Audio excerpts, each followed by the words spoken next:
Hello everyone, this is Amit Pandey. Welcome to our platform Unacademy. तो कैसे हैं आप लोग? फटाफट से आ जाइए और फटाफट से आगे जो है इस प्यारी सी क्लास को जो है जल्दी से ज्वाइन कर लीजिए, क्योंकि आज हम एक चैप्टर का वन शॉट करने वाले हैं, रिवीजन करने वाले हैं, जो कि इतिहास का, हिस्ट्री का बहुत ही प्यारा चैप्टर है। जल्दी से आ जाओ, print culture and the modern world. Finally जो चैप्टर जो है हम स्टार्ट करते हैं। अच्छा, चैप्टर को शुरू करने से पहले हम चैप्टर की थोड़ी सी आउटलाइन पकड़ते हैं हम, कि चैप्टर जो है ना कहना क्या चाहता है, बोलना क्या चाहता है चैप्टर, इसके बारे में हम पहली बात कर लेते हैं। तो हमेशा मैं बोलता हूँ कि चैप्टर पर थोड़ा-सा नाम पे ज़्यादा गौर फरमाया करो, क्योंकि हर चीज़ का ना इतिहास होता है, हमेशा याद रखना। अभी तक आप जो भी पढ़ते हुए आ रहे हो, जैसे हम बात करें, आज के टाइम पर जो नेशन स्टेट्स हैं, आज के टाइम पर हर एक कंट्री में क्या है? डेमोक्रेसी है। मैक्सिमम जो कंट्रीज़ है, वहाँ पे डेमोक्रेसी है। तो इस डेमोक्रेसी की भी कहीं न कहीं हिस्ट्री आपको पता चला। आपने देखा फ्रांस में रिवॉल्यूशन हुआ, आपने देखा इंडिया में भी रिवॉल्यूशन हुआ, आपने देखा पूरे यूरोप में रिवॉल्यूशन हुआ, आपने देखा चाइना में हुआ, हर जगह हुआ है। तो हर चीज़ की जो है क्या होती है? क्रांति होती है। जैसे फॉर एग्जांपल चाइना में कम्युनिस्ट गवर्नमेंट है, और आप बोल सकते हो रशिया में भी है। तो इसके पीछे का भी इतिहास है। आपने 9th क्लास में पढ़ा है, रशियन रिवॉल्यूशन के बारे में और सोशलिज्म के बारे में। तो कहने का मतलब क्या है कि हर चीज़ जो आप प्रेजेंट में देख रहे हो ना, तो उन सब की जो है आपको कहीं न कहीं हिस्ट्री दिखाई देती है। हर चीज़ का इतिहास है। तो आज हम किसके इतिहास के बारे में बात करने वाले हैं? तो आज हम प्रिंट प्रिंट के इतिहास के बारे में करने वाले हैं। जो आज छपाई होती है ना, आपकी जो मॉर्निंग है शुरू होती है न्यूज़पेपर से। आप नहीं पढ़ते होंगे तो आपके पेरेंट्स पढ़ते होंगे, और आप फिर जो है स्कूल में जाके पढ़ते हो, तो वो भी बुक्स जो आती हैं, वो छपी हुई बुक्स आती हैं। तो उसका कोई ना कोई इतिहास है या नहीं है? कोई हिस्ट्री है इसकी? बिल्कुल है हिस्ट्री। तो इसी की हिस्ट्री के बारे में हम जानने वाले हैं यार, कि आज जब आपकी सुबह शुरू होती है न्यूज़पेपर से, और शाम को जब आप पढ़ के सोने के लिए जाते हो, तो ये आपके कल्चर का पार्ट बन गया है। तभी तो हमने बोला है प्रिंट कल्चर। प्रिंट को हमने कल्चर बोला है, संस्कृति बोली है, क्योंकि हमारे जीवन का हिस्सा बन चुका है। बिना किताबों के, बिना प्रिंट के जो है हम शायद अपनी लाइफ को सोच भी नहीं सकते। और कहीं न कहीं एक बहुत बड़ा रिवॉल्यूशन लाने का, जो फ्रांस में रिवॉल्यूशन हुआ, जो लोगों की सोच बदली, लोग जो पढ़े लिखे हुए हैं, और जितनी भी क्रांतियाँ हुई है ना, उसमें प्रिंट का बहुत बड़ा रोल है। प्रिंट का बहुत ही क्रूशियल रोल है। तो भाई ऐसा हो ही नहीं सकता हम प्रिंट के बारे में ना पढ़ें। तो इसी के इतिहास के बारे में पढ़ेंगे कि आज से 2000 साल पहले, 3000 साल पहले लोग कैसे पढ़ते थे? क्या उस टाइम पे प्रिंटर थे? या फिर लोग हाथों से लिखा करते थे? तो इन सारी चीज़ों की जो है हम बात करने वाले हैं आज के इस लेक्चर में। क्लियर हुआ? फटाफट से बताओ जल्दी से। आउटलाइन क्लियर हुई? और हाँ, कुछ बच्चे कह रहे हैं सर आप ऑलरेडी कल पढ़ा चुके हो चैप्टर। तो बेटा देखो, वहाँ पे ना थोड़ा एक्सपीरियंस ठीक नहीं होता। मैं जो पेन टैब पे पढ़ाता हूँ ना, तो फील नहीं आती। यहाँ पे थोड़ा-सा हाथ खुल जाते हैं, थोड़ा-सा फ़ील आती है, तो फ़ील में अलग ही मज़ा आता है। तो आज शायद मैं और अच्छे से जो है इस चैप्टर को पढ़ा पाऊँगा। क्लियर है? चलिए बताओ जल्दी से, फटाफट से बताओ। जल्दी से। जल्दी से बता दो फटाफट से। इतनी जो आउटलाइन है इस चैप्टर की, वो आपको क्लियर हुई या नहीं हुई? फटाफट से बोलो जल्दी से। कुमावत बेटा, ये स्पैमिंग मत करो प्लीज़ यार। जो बच्चे पढ़ रहे हैं उन्हें पढ़ने दो। प्लीज़ एक रिक्वेस्ट है आपसे, मत करो स्पैमिंग। अभी मैं आपको ब्लॉक करवा दूँगा अगर आप डिस्टर्ब करोगे तो, है ना? ये ऐसे स्पैमिंग नहीं करते, नाम ले लो, पागल कहीं का। चलिए, क्लियर है ना? तो आउटलाइन क्लियर हुई आप? आउटलाइन चैप्टर की क्लियर हुई है? अरे कुछ तो बोलो, हाँ, ना तो बोलो यार, तुम लोग रिप्लाई तो देते नहीं हो एक तो यार।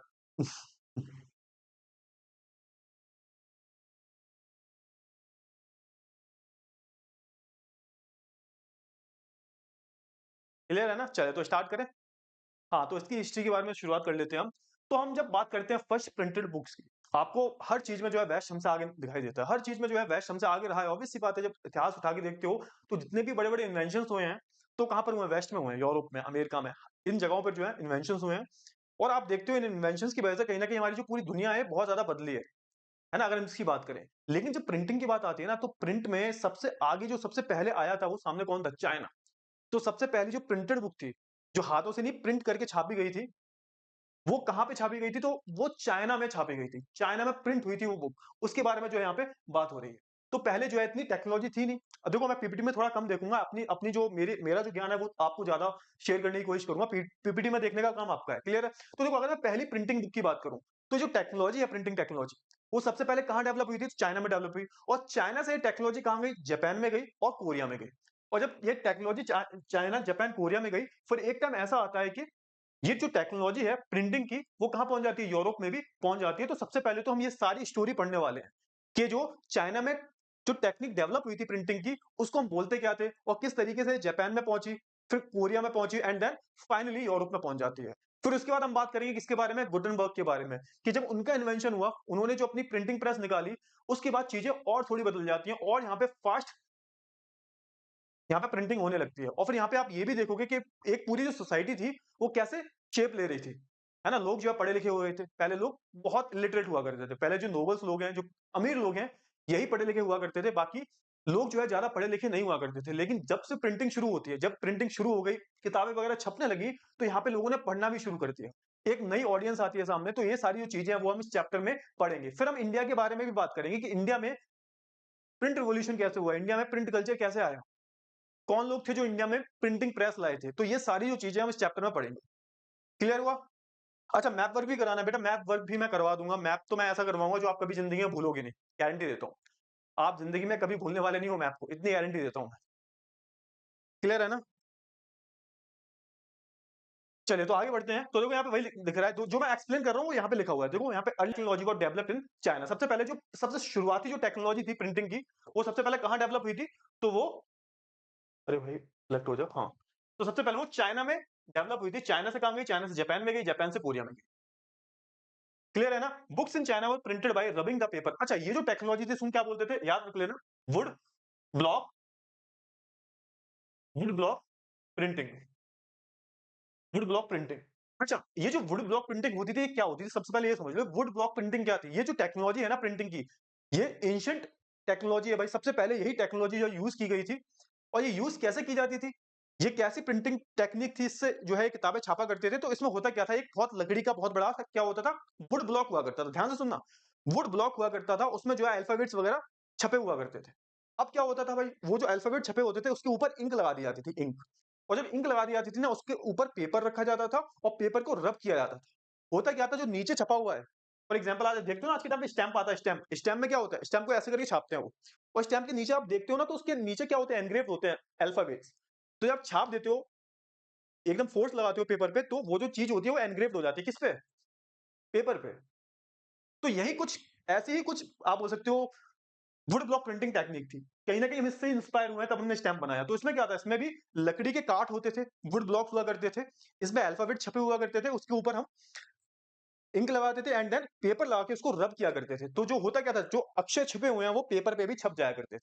तो ये टेक्निक को हमने क्या बोल दिया, इस टेक्निक को हमने बोल दिया वुड ब्लॉक प्रिंटिंग। क्लियर हुआ? इस टेक्निक को हमने क्या बोल दिया, वुड ब्लॉक प्रिंटिंग जो है टेक्निक हमने बोल दिया। क्लियर है? अच्छा, अब यहाँ पे एक प्रॉब्लम थी। प्रॉब्लम क्या थी कि उस टाइम पे जो पेजेस हुआ करते थे ना, इनकी क्वालिटी जो थी बहुत डाउन थी। पेजेस की क्वालिटी जो होती है ना, आपने देखा ना, वो जो काले-काले पेजेस आते हैं, बहुत पतले से होते हैं। अगर जेल पेन से लिखते हो तो दोनों तरफ छप जाता है। तो उस टाइम पे पतले-पतले पेजेस थे, उनकी क्वालिटी बहुत डाउन थी, तो आप दोनों साइड जो है लिख नहीं सकते थे। दोनों साइड पेपर के लिख नहीं सकते थे, तो वो तो बेसिकली क्या करते थे, वो पेजों को ना अकॉर्डियन स्टाइल में लिखते थे। अकॉर्डियन ये देख रहे हो आप, मोड़ के, है ना? जैसे मान के चलो ये पेपर है ना? ये पेपर है ना? तो ये पेपर है, तो यहाँ पे ऐसे करके मोड़ के जो है लिखा करते थे, ऐसे करके ये, फिर ये, फिर फोल्ड करके ये, है ना? फिर ये, फिर ये। तो ये अकॉर्डिंग स्टाइल में जो है ये लिखा करते थे और फिर इसको जो है मोड़ दिया करते थे, उसको मोड़ के सिल दिया करते थे। तो इसको हमने क्या बोला, इसको हमने, ये जो स्टाइल दिख रही है ना आपको ऐसे, क्योंकि आप दोनों साइड लिख नहीं सकते, तो ये अकॉर्डिंग स्टाइल हो जाएगी। अकॉर्डिंग स्टाइल में जो है ये लोग लिखा करते थे, इसको हम बोलते हैं अकॉर्डिंग स्टाइल। ठीक है ना? तो चाइनीज बुक थी। अब क्या हुआ भाई, हुआ ये कि चाइना में ना, चाइना में सिविल एग्जामिनेशन शुरू हो गए, सिविल सर्विसेज एग्जामिनेशन। तो ये भी कभी कई बार क्वेश्चन पूछा जाता है कि सर सबसे पहले सिविल सर्विसेज एग्जामिनेशन कंडक्ट किसने करवाए? तो चाइना ने ही करवाए थे।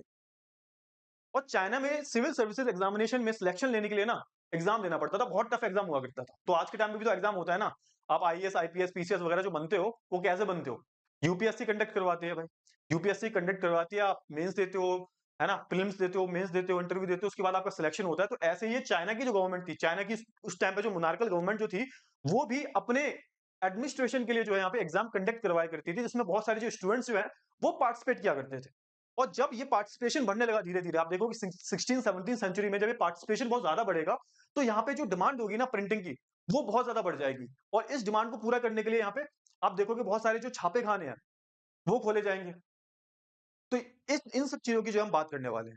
क्लियर हुआ? फटाफट से बताओ जल्दी से। लेक्चर पसंद आए ना, लाइक भी करते रहना, ठीक है? ठीक है? लेक्चर अगर पसंद आए, तो लाइक भी करते रहना। क्लियर है ना? चलिए, तो देखो यहाँ पे वही लिखा हुआ है।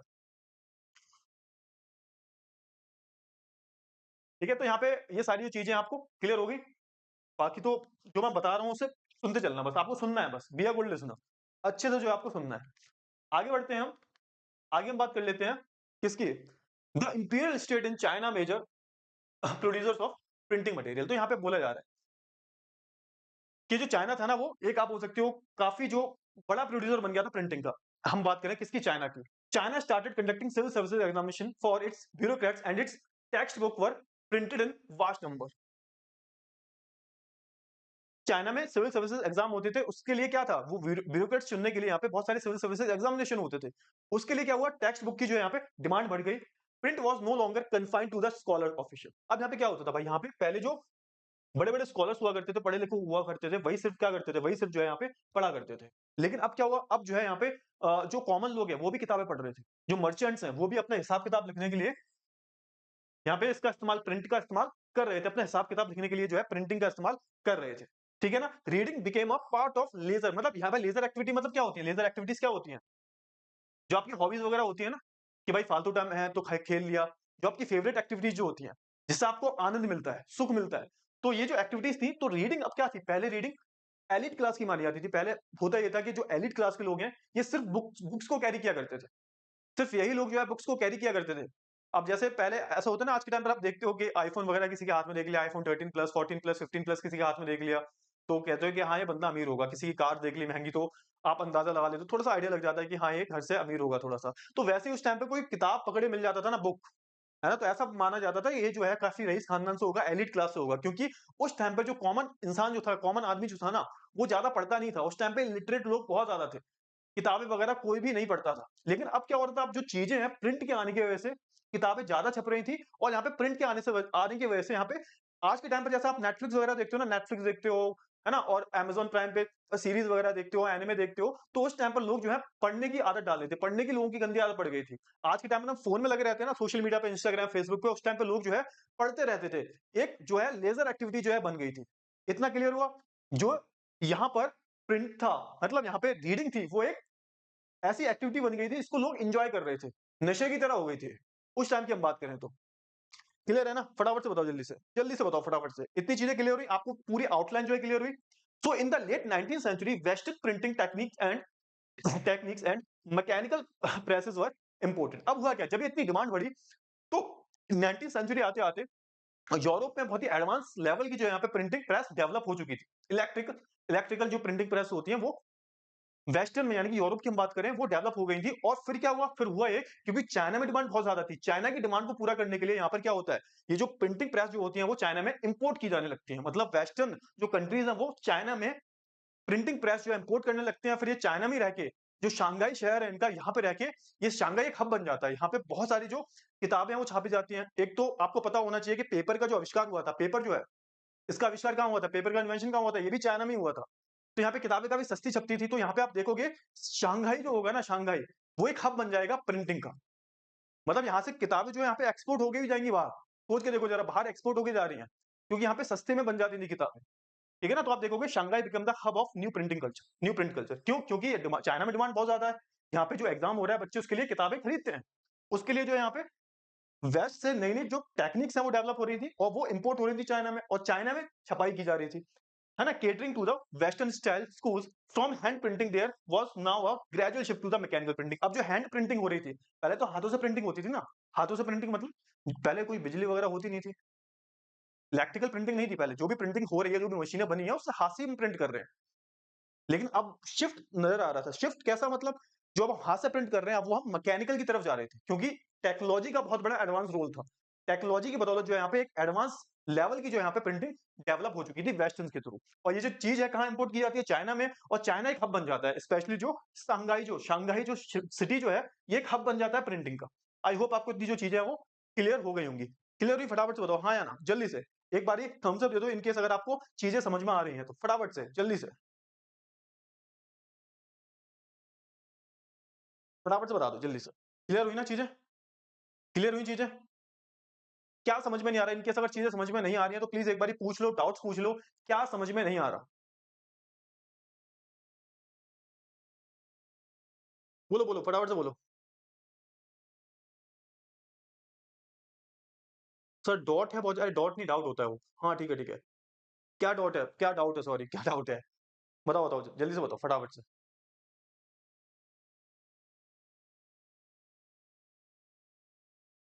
अरे बताओ, कोई डाउट हो तो पूछो या फिर बता दो, थोड़ा रिस्पॉन्स दे दो जल्दी से, फटाफट से जल्दी से रिस्पॉन्स दो। क्लियर हो रही है चीजें? चीजें क्लियर हो रही हैं? चीजें क्लियर हो रही है या नहीं हो रही?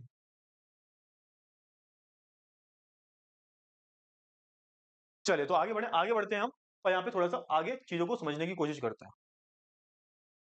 अरे यार, इसमें क्या हो गया?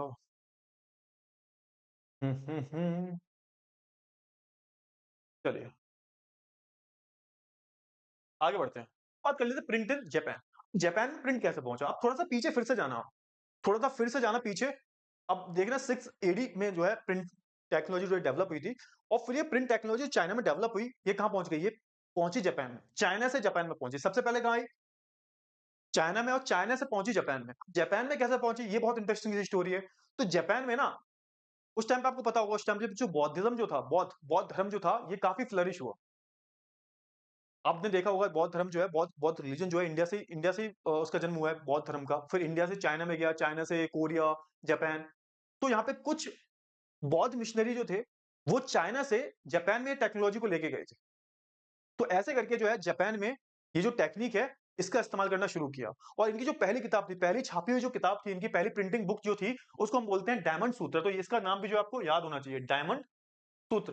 डायमंड सूत्र जो बुक थी, सबसे पहले जापान में छापी गई थी, प्रिंटिंग बुक थी पहली, है ना? उससे पहले जो किताबें आया करती थी, उन्हें हाथ से लिखा करते थे, हैंड राइटिंग बुक्स हुआ करती थी, बहुत सारे स्क्राइब्स हुआ करते थे, वो ये किताबें लिखा करते थे। लेकिन ये पहली किताब थी जो कि प्रिंटिंग, मतलब प्रिंट की गई थी, प्रिंट से बनाई गई थी जो, है ना? कौन सी टेक्नोलॉजी यूज करके? तो would block printing, would block printing technique, printing technique.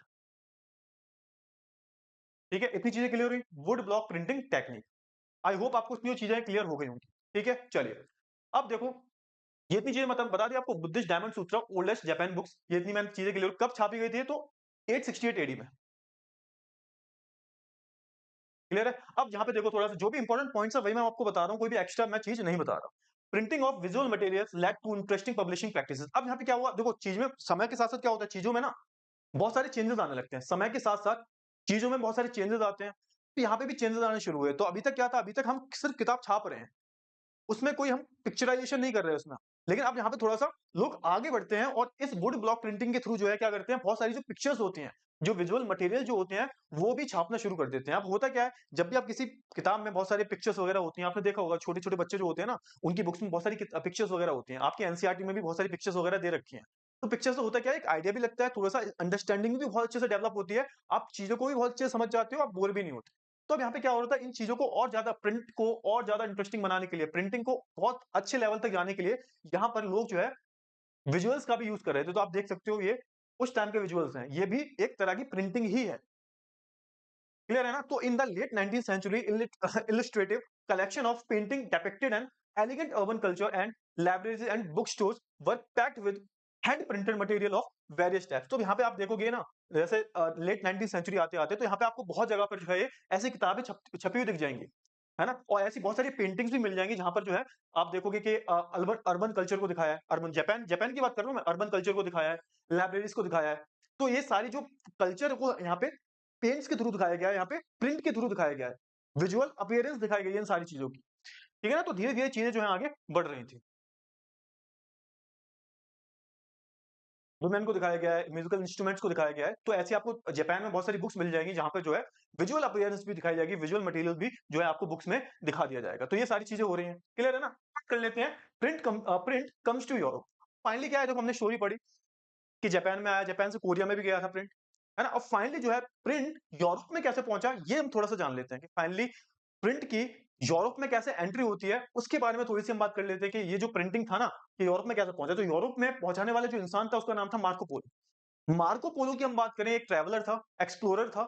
ये कहां से आया था भाई? तो ये आया था इटली से। और आपने एक सुना होगा, making of a global world में मैंने बताया था आपको कि एक रास्ता हुआ करता था, उसको हम बोलते थे सिल्क रूट, रेशम मार्ग बोलते थे।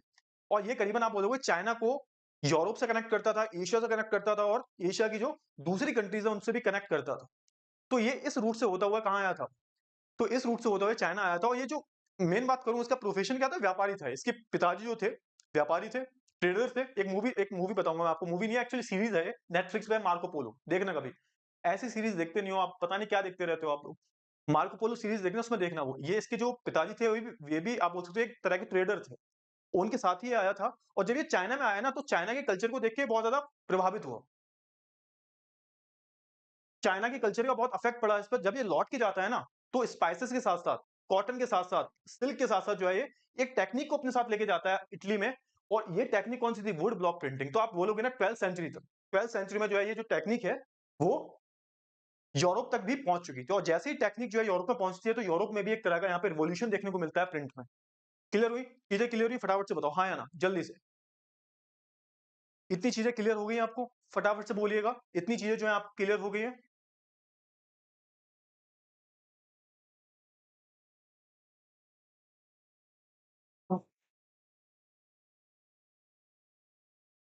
चीज़ें क्लियर हुई? आगे बढ़ें? चलिए आगे बढ़ते हैं। हाँ। सिल्क रूट की बात हो रही है यहाँ पे देखो, तो सिल्क रूट के थ्रू यहाँ पे सिल्क जाया करता था, स्पाइसेस जाया करते थे फ्रॉम चाइना इंटू यूरोप। तो अभी हुआ क्या? 11th सेंचुरी की बात है। 11th सेंचुरी में जो है Chinese paper reached Europe. 11th century की हम बात करें, तो चाइनीज़ पेपर था फाइनली यूरोप तक पहुँच गया था। मैंने बताया ना कि पेपर का भी आविष्कार कहाँ हुआ था? पेपर का भी इन्वेंशन कहाँ हुआ था? चाइना में हुआ था। उससे पहले लोग क्या थे? तो उससे पहले जो लोग वेलम हुआ करते थे, वेलम यानी कि जो जानवर की खाल है उस पे लिखते थे, है ना? जो पाम लीफ होते हैं उस पे लिखा करते थे। तो इस पे जो है यहाँ पे ऐसे इस तरीके से लिखा जाता था। उस टाइम पे पेपर डेवलप नहीं हुआ था। पेपर भी कहाँ डेवलप हुआ है? चाइना में। और चाइना से ये पेपर कहाँ पहुँचा? यूरोप में पहुँचा। उसके बाद मार्को पोलो जब आया, तो आप देखोगे 12th सेंचुरी एडी में जो है यहाँ पे ये जो टेक्निक है कहाँ पहुँच जाती है? वो यूरोप में पहुँच जाती है। अब देखो क्या हुआ? Luxury editions were still hand written on the very expensive vellum. यहाँ पे थोड़ी-सी बात एक गौर करने वाली ये है कि यूरोप में कि जो लग्ज़री जो आइटम्स हुआ करते थे, लग्ज़री आइटम मतलब जो लग्ज़री बुक्स हुआ करती थी, लग्ज़री जो एडिशन हुआ करते थे, जो अमीर-अमीर लोग पढ़ते थे। तो आपको पता होगा ना उस टाइम पे तो पूरे यूरोप की जो सोसाइटी थी, वो अलग-अलग क्लासेस में बटी हुई थी और एक क्लास थी इसको बोलते थे हम एलीट क्लास, नोबिलिटी। अब ये जो लोग थे ना, ये अभी भी प्रिंट के आने के बाद भी ये जो किताबें पढ़ा करते थे, ये हैंड रिटन किताबें पढ़ा करते थे जो वेलम पे लिखी जाती थी। वेलम मतलब मैंने बताया था अभी, जो स्किन होती है जानवरों की, उसपे उसको रगड़ के उसपे लिखा जाता है, तो उसको वेलम बोलते हैं और ये एक आप बोल सकते हो ना एक अमीरियत का साइन था वो, है ना? एक आपकी जो रिचनेस है ना, इसका एक साइन माना जाता था वेलम पे पढ़ना। और ये जो किताबें हुआ करती थी, ये प्रिंटिंग वाली नहीं थी, ये हैंड रिटन हुआ करती थी।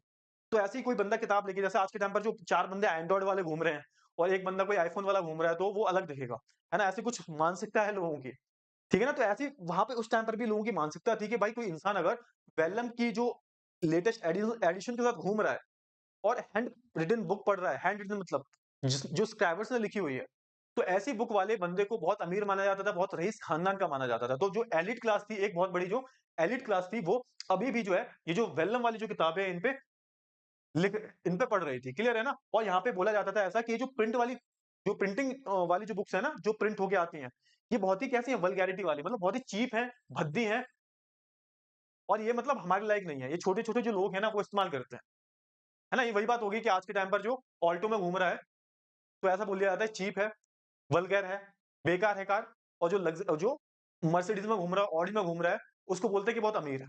क्लियर है ना? तो यहाँ पे जो अमीर लोग हैं, वो ऑडी, मर्सिडीज़ में बैठ रहे हैं और जो middle class, lower middle class के हैं, वो ऑल्टो में घूम रहे हैं। तो यहाँ पे उस टाइम पर भी यही सीन था कि जो लोग हैंड रिटन जो किताबें पढ़ा करते थे, बुक्स पढ़ा करते थे, वो जो है वेलम पे लिखी जाती थी और ये साइन माना जाता था कि भाई ये जो बंदा जो है ना, ये एरिस्टोक्रेट है।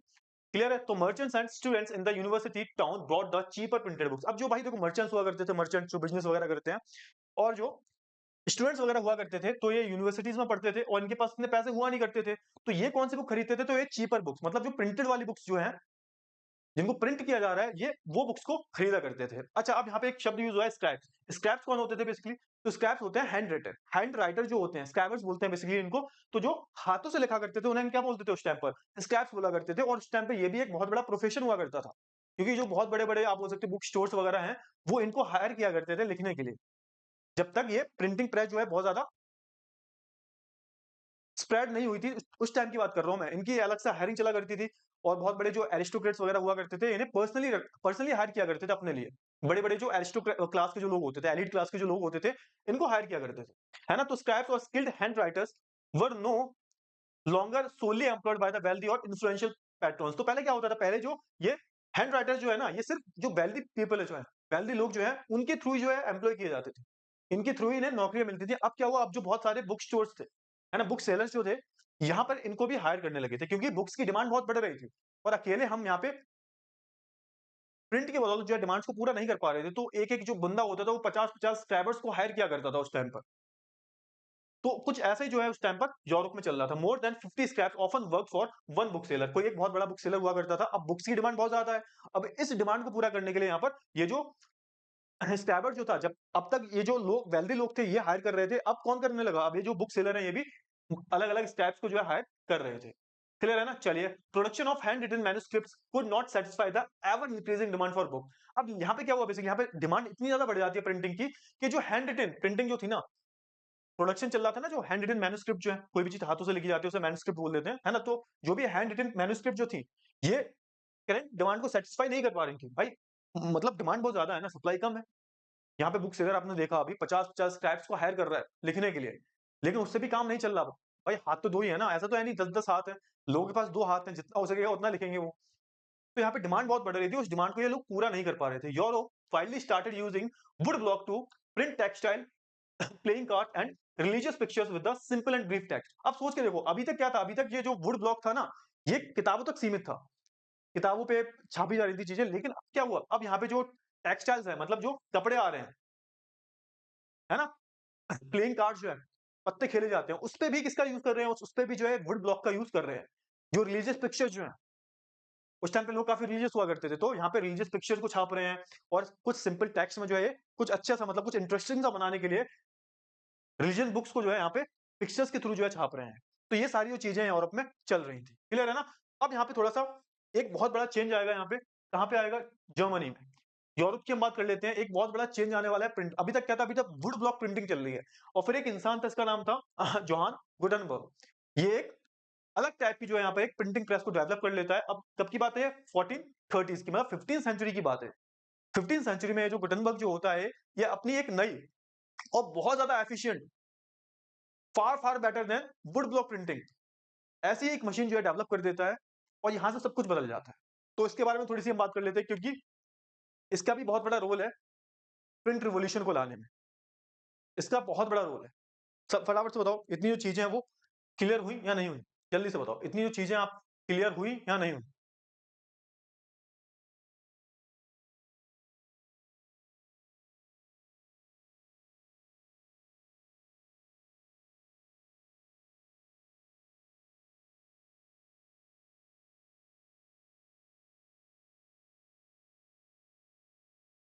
फटाफट से बता दो, क्लियर हो रही है? जो मैं पढ़ा रहा हूँ समझ में आ रहा है आपको?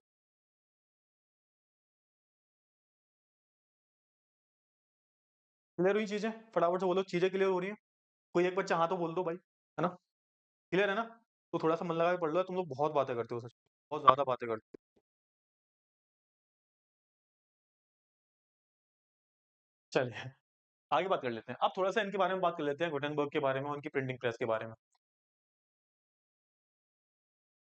अच्छा, गुटेनबर्ग की मैं बात करूँ, गुटेनबर्ग कौन थे? एक मर्चेंट के सन थे और ये काफ़ी रईस थे भाई, है ना? काफ़ी सारा इन पे खेती-वेती बहुत ज़्यादा थी इनके पास और अच्छा खासा जो है इन पे पैसा। और बचपन से ही ना ये तो क्या देखते, बचपन से ही इनका बेसिकली आप बोल सकते हो इनकी प्रेस थी, किन प्रेस थी, लेकिन ऑलिव की प्रेसेस थी। जैतून का तेल निकालते हैं ना, और यहाँ पे वाइन, वाइन भी बनाया करते हैं। इनके पिताजी जैतून का तेल निकालते थे। जैतून जो होता है, ऑलिव जो होता है, ऑलिव ऑयल होता है ना, ऑलिव ऑयल जो होता है, उसको निकालते थे। और वाइन, वाइन की मैं बात करूँ, और वाइन भी आपको पता है फ्रूट से बनती है, तो उसको भी फ्रूट्स को पीसना पड़ता है, उसके बाद जो उससे वाइन निकलती है। प्रोसेस होता है एक पूरा। और यहाँ पे क्या हुआ, फाइनली इन्होंने, इनका इंटरेस्ट काफ़ी ज़्यादा इन चीज़ों में था, छपाई वगैरह में। और ये गोल्डस्मिथ भी थे एक साथ के साथ, गोल्ड थे, सुनार भी थे एक भाई, है ना? ये बड़े-बड़े ये जो ज्वेलरी वगैरह जो होती है, ये बनाया करते थे।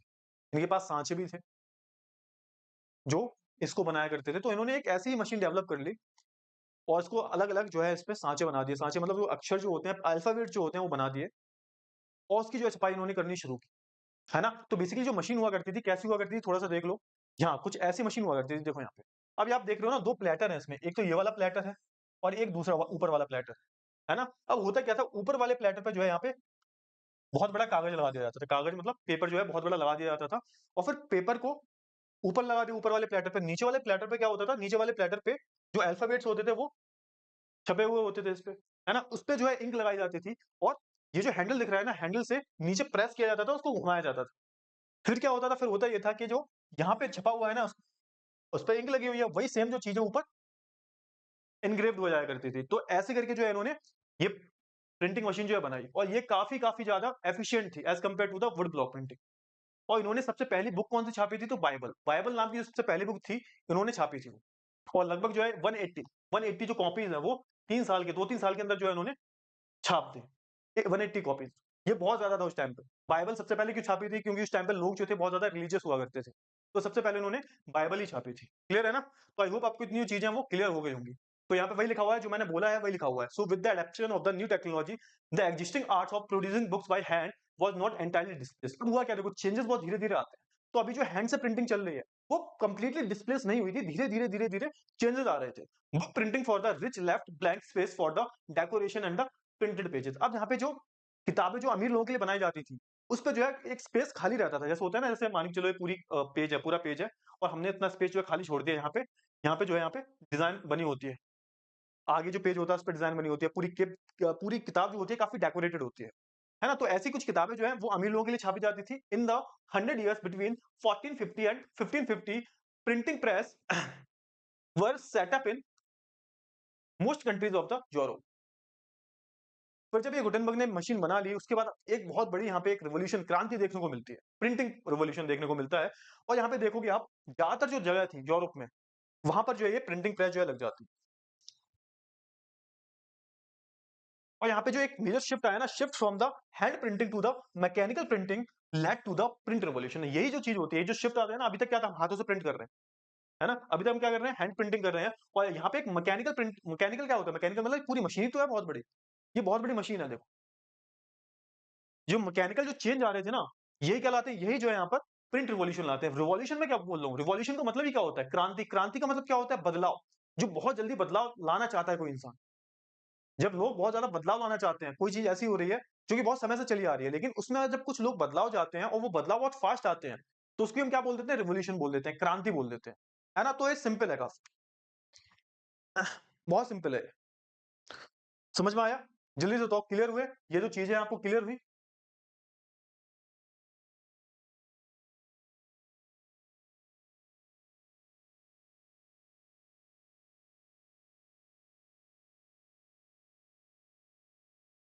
थैंक यू सो मच बेटा, थैंक यू।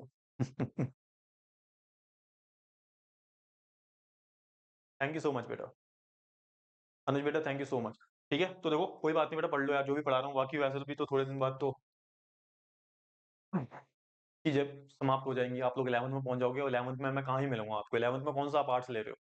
11th में ज़्यादातर 90% जो बच्चे मेरे को देख रहे हैं, वो सारे-सारे क्या लेंगे? वो साइंस ही लेने वाले हैं, ठीक है ना? लेकिन हाँ, जो बच्चे आर्ट्स लेंगे तो वो इसी चैनल पे बने रहें, क्योंकि यहाँ पे 11th-12th का जो कंटेंट है आर्ट्स का वो भी पढ़ाया जाता है, तो चिंता करने की कोई ज़रूरत नहीं है आपको, क्लियर है? ठीक है ना? सादिया, क्यों बेटा क्या हुआ? सादिया बेटा क्या हुआ? कोई भी डाउट्स-वाउट्स हो पूछ लिया करो यार, तुम आपस में बातें करते रहते हो। इससे अच्छा डाउट ही पूछ लिया करो। ये बातें करते कौन लोग हैं यार? मतलब अभी एग्ज़ाम चल रहे हैं तुम लोगों के, या तो पढ़ो बैठ के, या तो फिर यहाँ पे पढ़ो, यहाँ पे पढ़ लो या फिर अपने घर पे पढ़ो बैठ के। क्यों ये फ़ोन यूज़ क्यों कर रहे हो? मतलब चैट करने के लिए कुछ भी करोगे तुम लोग।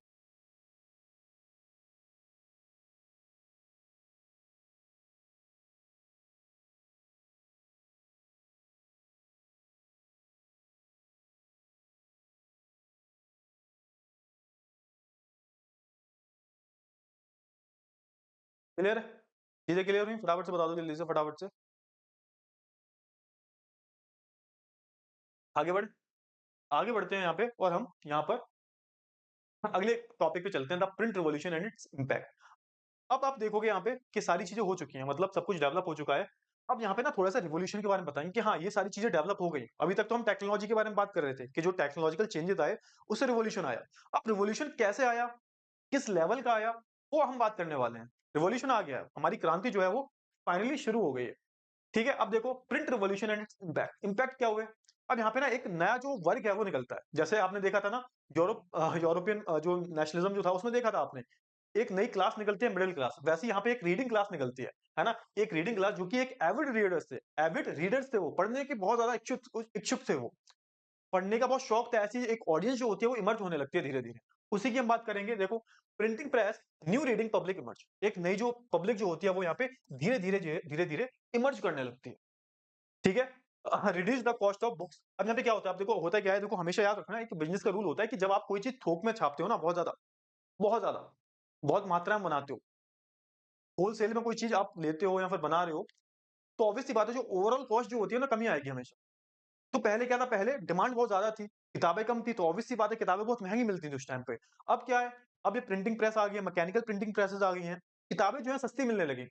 अब गरीब से गरीब जो इंसान होगा, वो भी अफोर्ड करेगा। जैसे मैं बात करूँ बहुत ही सिमिलर है, it is more similar to the Jio revolution. जैसे जियो का जो रिवॉल्यूशन हुआ था, वो भी तो कुछ ऐसे ही हुआ था। जियो में क्या हुआ था भाई, जैसे 2016 की बात है शायद, हाँ 15-16 की बात है, उस टाइम पे जियो ने इंटरनेट फ्री दिया। उस टाइम से उससे पहले जो इंटरनेट बहुत महँगा था। अब जियो ने जब बहुत ज़्यादा फ्री में 1-2 साल दे दिया, लोगों को आदत लग गई, फिर जब नए प्राइसेज़ आए वो as compare to the previous price बहुत ज़्यादा कम थे। 200-300 रुपए में 100-200 एमबी मिलती थी, आपको पता होगा। हम डेटा ऑफ रखा करते थे। लेकिन अब जो हमें डेटा मिलता है, तो पर डे का जो है 1.5 जीबी के हिसाब से मिलता है, 1.5 जीबी, 2 जीबी। और आपको जानकर हैरानी होगी, पूरी दुनिया में सबसे ज़्यादा डेटा सस्ता कहाँ पर है? इंडिया में ही है। इंडिया में सबसे सस्ता इंटरनेट है। इंडिया में सबसे सस्ता इंटरनेट है। लिटरली बता रहा हूँ मैं। तो ये भी कुछ ऐसे ही हो रहा था। मतलब पहले क्या था, पहले बुक्स जो थी बहुत महँगी थी, लेकिन जब से क्या आई, जब से प्रिंटिंग प्रेस वगैरह आ रही थी, तो बुक्स बहुत सस्ती हो गई थी। बुक्स जो है बहुत ज़्यादा सस्ती हो गई थी, तो उसी के बारे में बात हो रही है। Time and labour required to produce each book came down. तो यहाँ पे हुआ क्या भाई, जो टाइम था वो कम हो गया। Time is important, time is everything यार, टाइम इज़ मनी। टाइम बच रहा था, लेबर रिक्वायरमेंट बच रही थी, क्योंकि एक जो मशीन है वो 30 से 40 लोगों का काम कर रही है, तो यहाँ पे लेबर बच रही है, टाइम बच रहा है, तो ऑब्वियस सी बात है जो ओवरऑल कॉस्ट कॉस्ट जो है ओवरऑल कॉस्ट जो है वो डाउन हो जाएगी। Books flooded the market. अब यहाँ पे जो बुक्स थी भाई, मार्केट जो था बुक से भर जाता है। अच्छी खासी जो बुक आने लगती हैं, और यहाँ पे जो रीडरशिप जो थी ना, पढ़ने वालों की, जो एविड रीडर्स जो थे, बहुत ज़्यादा पढ़ने के इच्छुक जो थे, इनके लिए मतलब किताबों की भरमार लग जाती है मार्केट में। अच्छी खासी लेवल की जो यहाँ पे किताबें मिलने लगती हैं। और ना यहाँ पे पढ़ना जो है एक शौक बन जाता है, पैशन बन जाता है। ठीक है? आजकल जैसे पैशन बना हुआ है ना सोशल मीडिया। आपका हाथ जो है, जैसे अपने फ़ोन पे जाता है, सबसे पहले इंस्टाग्राम खुलता है, फेसबुक खुलता है। तो यहाँ पे भी ये ऐसे ही कुछ देखने को मिल रहा था। और यहाँ पे एक नया कल्चर जो है वो जन्म लेता है, बर्थ होता है ऐसे कल्चर का। अब यहाँ पे देखना, पहले क्या था, यहाँ पे लिखा हुआ है ना earlier reading restricted to the elite class. तो ये मैंने ऑलरेडी पॉइंट बता दिया आपको। पहले क्या था, पहले जो रीडिंग थी वो सिर्फ एक एलीट क्लास तक की जो है लिमिटेड थी। अब जो है यहाँ पे कॉमन लोग जो हैं, आम आदमी, हमारे जैसे मिडिल क्लास जो इंसान है, वो भी क्या कर रहा था, वो भी जो है यहाँ पर चीज़ें पढ़ रहा था। क्लियर है ना? तो common people lived in a world of oral culture, he heard sacred text read out, ballads recited and folk tales narrated। यहाँ पे एक जो कॉमन लोग जो हैं, पहले एक प्रॉब्लम और थी, मैं एक प्रॉब्लम और बताता हूँ आपको। पहले जो कॉमन लोग थे ना, मतलब जो आम जनता थी, वो इतनी पढ़ी-लिखी नहीं होती थी। यूरोप की मैं बात कर रहा हूँ। अभी तक हम सिर्फ यूरोप की बात कर रहे हैं, किसी और की बात नहीं कर रहे। डोंट गेट कन्फ्यूज़ भाई, कन्फ्यूज़न मत पाल लो।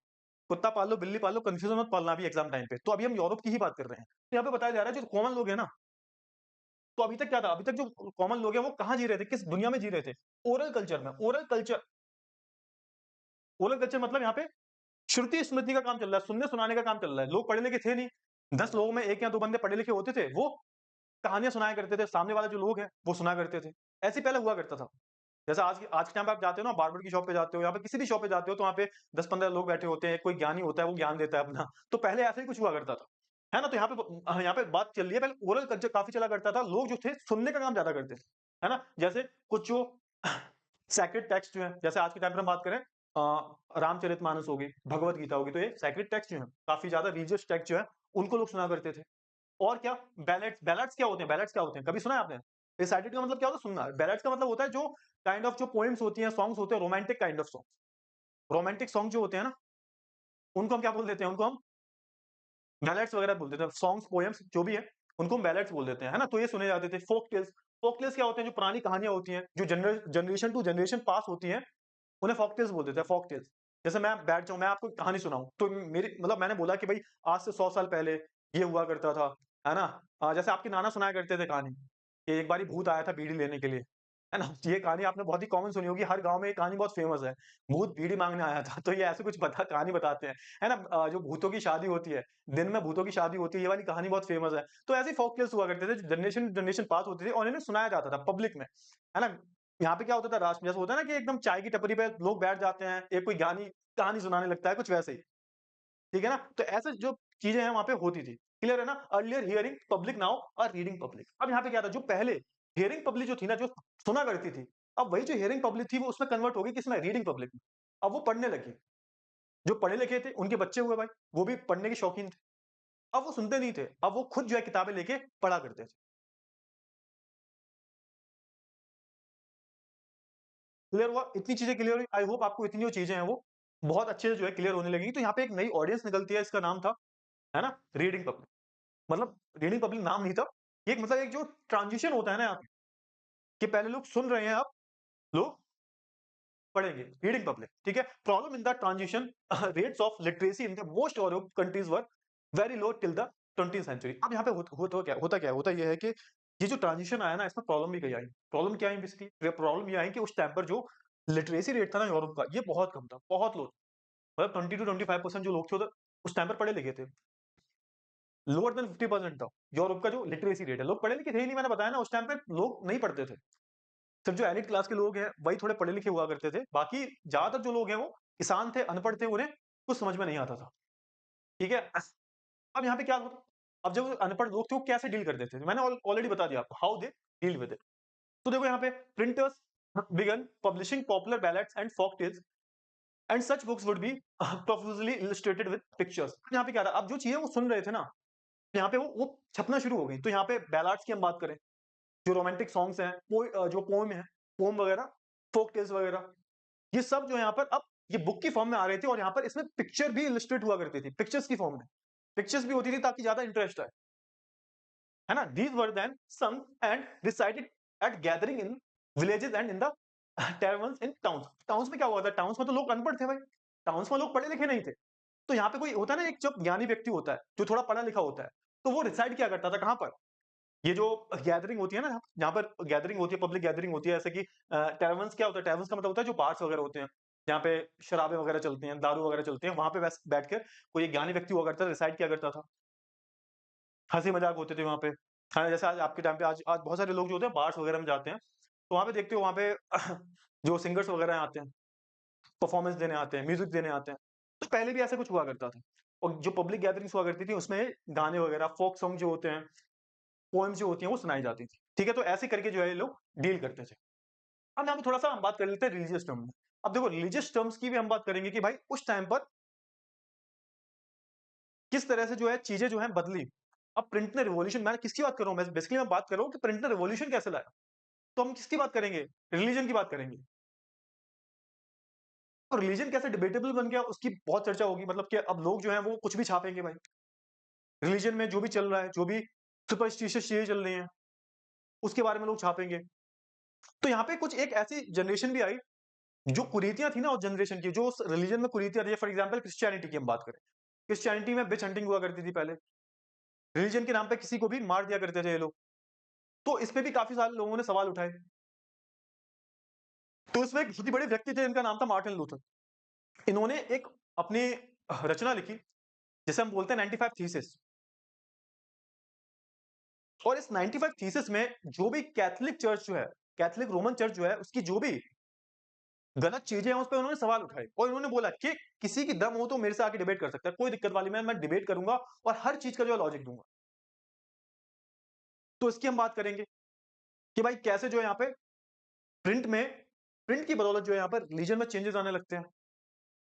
उस टाइम पे डर का माहौल भी था, जो छापा करते थे लोग बहुत ही सोच समझ के छापा करते थे।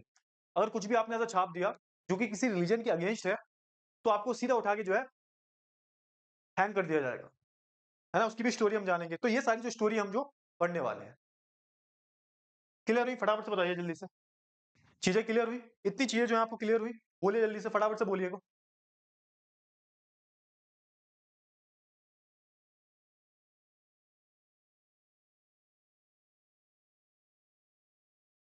चीजें क्लियर हुई? आई होप आपको इतनी जो चीजें हैं वो क्लियर हो गई होंगी।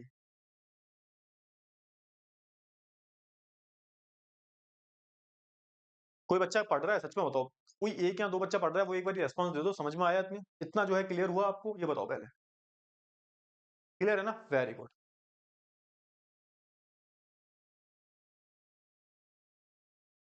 चलिए, तो यहाँ पे थोड़ा सा बात कर लेते हैं रिलीजियस डिबेट्स के बारे में और द फियर ऑफ प्रिंट। किस तरीके से डिबेट्स हुआ करती थी रिलीजन पर, और यहाँ पे किस तरह से प्रिंट का डर था, एक तरह का डर जो है यहाँ पे लोगों के अंदर फंस गया था। तो देखो, print introduce a new world of debate and discussion. तो यहाँ पे जब प्रिंट आया, चीजें आई, लोगों के अंदर आइडियाज आए, तो उसके बाद ना डिबेट डिस्कशन हुआ। आपने देखा होगा आज के टाइम पर लोग बहुत ज़्यादा डिबेट डिस्कशन करते हैं, है ना? और डिबेट डिस्कशन वही लोग करते हैं जिनमें थोड़ा ज्ञान होता है। जो चीज़ किस कुछ चीज़ों पे कुछ लोग जो है उसके फ़ेवर में होते हैं, कुछ फ़ेवर में नहीं होते। तो ऐसे लोगों के बीच में डिबेट्स होती है ना, तो यहाँ पे भी डिबेट्स होनी शुरू हुई। Not everyone welcome the printed books. यहाँ पे थोड़े से जो ऑर्थोडॉक्स टाइप के लोग थे, जो कंज़र्वेटिव लोग थे, जो चाहते थे नए बदलाव ना आए, तो इन्होंने काफ़ी प्रिंटिंग को क्रिटिसाइज़ भी किया, है ना? कुछ लोगों ने ये जो प्रिंटिंग टेक्निक जो थी, ये जो जितनी भी किताबें बिक रही थी, उनका जो है वेलकम नहीं किया, क्रिटिसाइज़ किया उन्हें। And those who did also had fear about it. उनको डर था मन में कि लोग जो है ऐसे बदल जाएँगे। तो यहाँ पे वही लिखा हो, not everyone welcome the printed books and those who did also had a fear. और जिन्होंने किया, जिन्होंने वेलकम किया, उनके अंदर एक फियर था। किसको लेके फियर था कि भाई मारे ना जाएँ, पकड़ के जेल में ना डाल दिया जाए। फियर किस चीज़ का था? That if there was no control over what was printed and read then, rebellious and irreligious thoughts might spread. तो यहाँ पे कुछ लोगों के अंदर ऐसा डर था कि इस पे कंट्रोल नहीं किया गया ना प्रिंटिंग पे। प्रिंटिंग पे अगर कोई भी कंट्रोल नहीं किया गया, तो ये जो चीज़ है ना, तो लोग कुछ भी छापेंगे। जब कुछ कंट्रोल ही नहीं होगा, तो लोग कुछ भी छापेंगे। जब लोग कुछ भी छापेंगे, तो ये जो चीज़ है ना, किसी को हर्ट भी कर सकती है, किसी के सेंटिमेंट्स को हर्ट कर सकती है। और यही जो चीज़ है ना, वो रिबेलियस हो सकती है। लोग भड़क सकते हैं।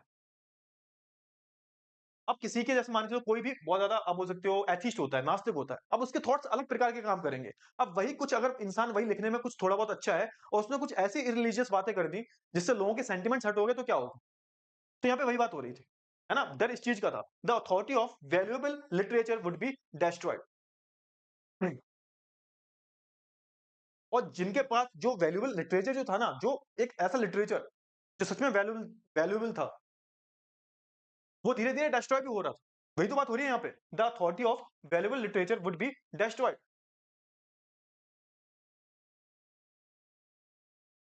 अब यहाँ पे क्या हुआ? अब हू फियर्ड इट? अब यहाँ पे थोड़ा-सा हम स्टोरी पढ़ेंगे। अब यहाँ पे होता क्या है, सुनो, यहाँ पे होता क्या है, फटाफट से देखो। अब यहाँ पे वही कहानी बताई है मार्टिन लूथर की। मार्टिन लूथर की कहानी बताई है। In 1517 the religious reformer Martin Luther wrote 95 thesis. 95 thesis नाम की इनकी रचना थी, ये लिखी इन्होंने, criticising many of the practices and rituals of Roman Catholic church. तो रोमन कैथोलिक चर्च के इन्होंने वो कुछ प्रैक्टिसेस जो थी, उनको काफ़ी यहाँ पे क्रिटिसाइज़ किया। और इन्होंने एक 95 थीसिस लिखी। और उसमें उन्होंने काफी क्रिटिसाइज भी किया। और his textbook printed copy led to the division within the church and to the beginning of the Protestant formation. अब जैसे आज आप देखते हो ना, क्रिश्चियनिटी में दो सेक्ट्स होते हैं। एक तो होता है प्रोटेस्टेंट और दूसरा होता है कैथोलिक। तो जो प्रोटेस्टेंट फॉर्मेशन शुरू हुआ है, वो इन्हीं के टाइम से हुआ है। जैसे मुस्लिमों में होता है ना सिया सुन्नी, तो वैसे इनके में भी होता है कैथलिक्स और प्रोटेस्टेंट। और आप देखोगे जिन कंट्रीज में मेजॉरिटी ऑफ पॉपुलेशन क्रिश्चियनिटी की होती है ना, तो उनके अंदर भी क्लैशेस होते हैं बिटवीन प्रोटेस्टेंट एंड कैथोलिक्स। कि प्रोटेस्टेंट जो रिफॉर्मेशन जो था ना, वो किसने किया था? बेसिकली उसके पीछे यही थे, मार्टिन लूथर। और इन्होंने बहुत सारे जो है सवाल उठाए थे। Deeply grateful to print, Luther ने एक बार ये स्टेटमेंट दिया था, printing is the ultimate gift of the god and greatest one. क्योंकि इन्होंने लोगों के विचार बदले थे, एक क्रिश्चियनिटी को एक नई दिशा देने का काम किया था इन्होंने। तो इन्होंने एक स्टेटमेंट दिया था कि जो प्रिंटिंग है ना, वो भगवान का दिया हुआ सबसे बड़ा तोहफा है और सबसे बड़ा तोहफा है। इन्होंने ऐसा स्टेटमेंट दिया था।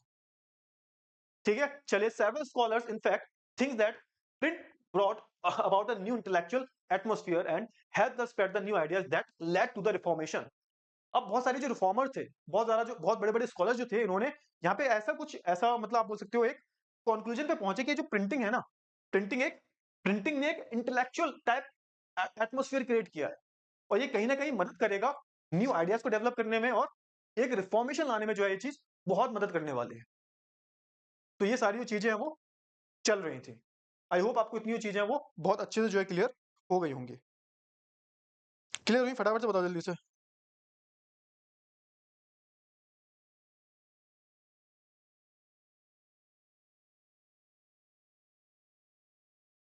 जल्दी से बताओ फटाफट से।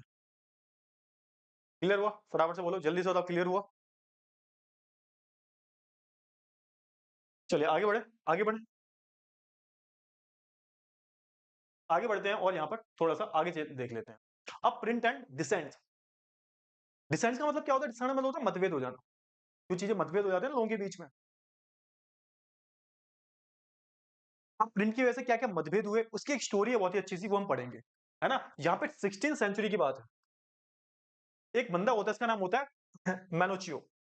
मैनुचियो नाम का बंदा होता है, इटली का बंदा होता है। Menocchio miller in Italy to read books that were available in locality. अब उसने क्या किया, इसने जो उसके लोकेलिटी में, लोकल में जो भी बुक्स वगैरह अवेलेबल थी, उसने वो पढ़ना शुरू कर दिया। और उसने क्या किया, उसने फिर से जो है बाइबल जो थी, जो कि क्रिश्चियंस का बहुत होली बुक होता है, एक बहुत बड़ा, जैसे हमारे यहाँ पे भगवत गीता, रामायण वगैरह होती है, तो इनके यहाँ पे बाइबल है, एक होली बुक है।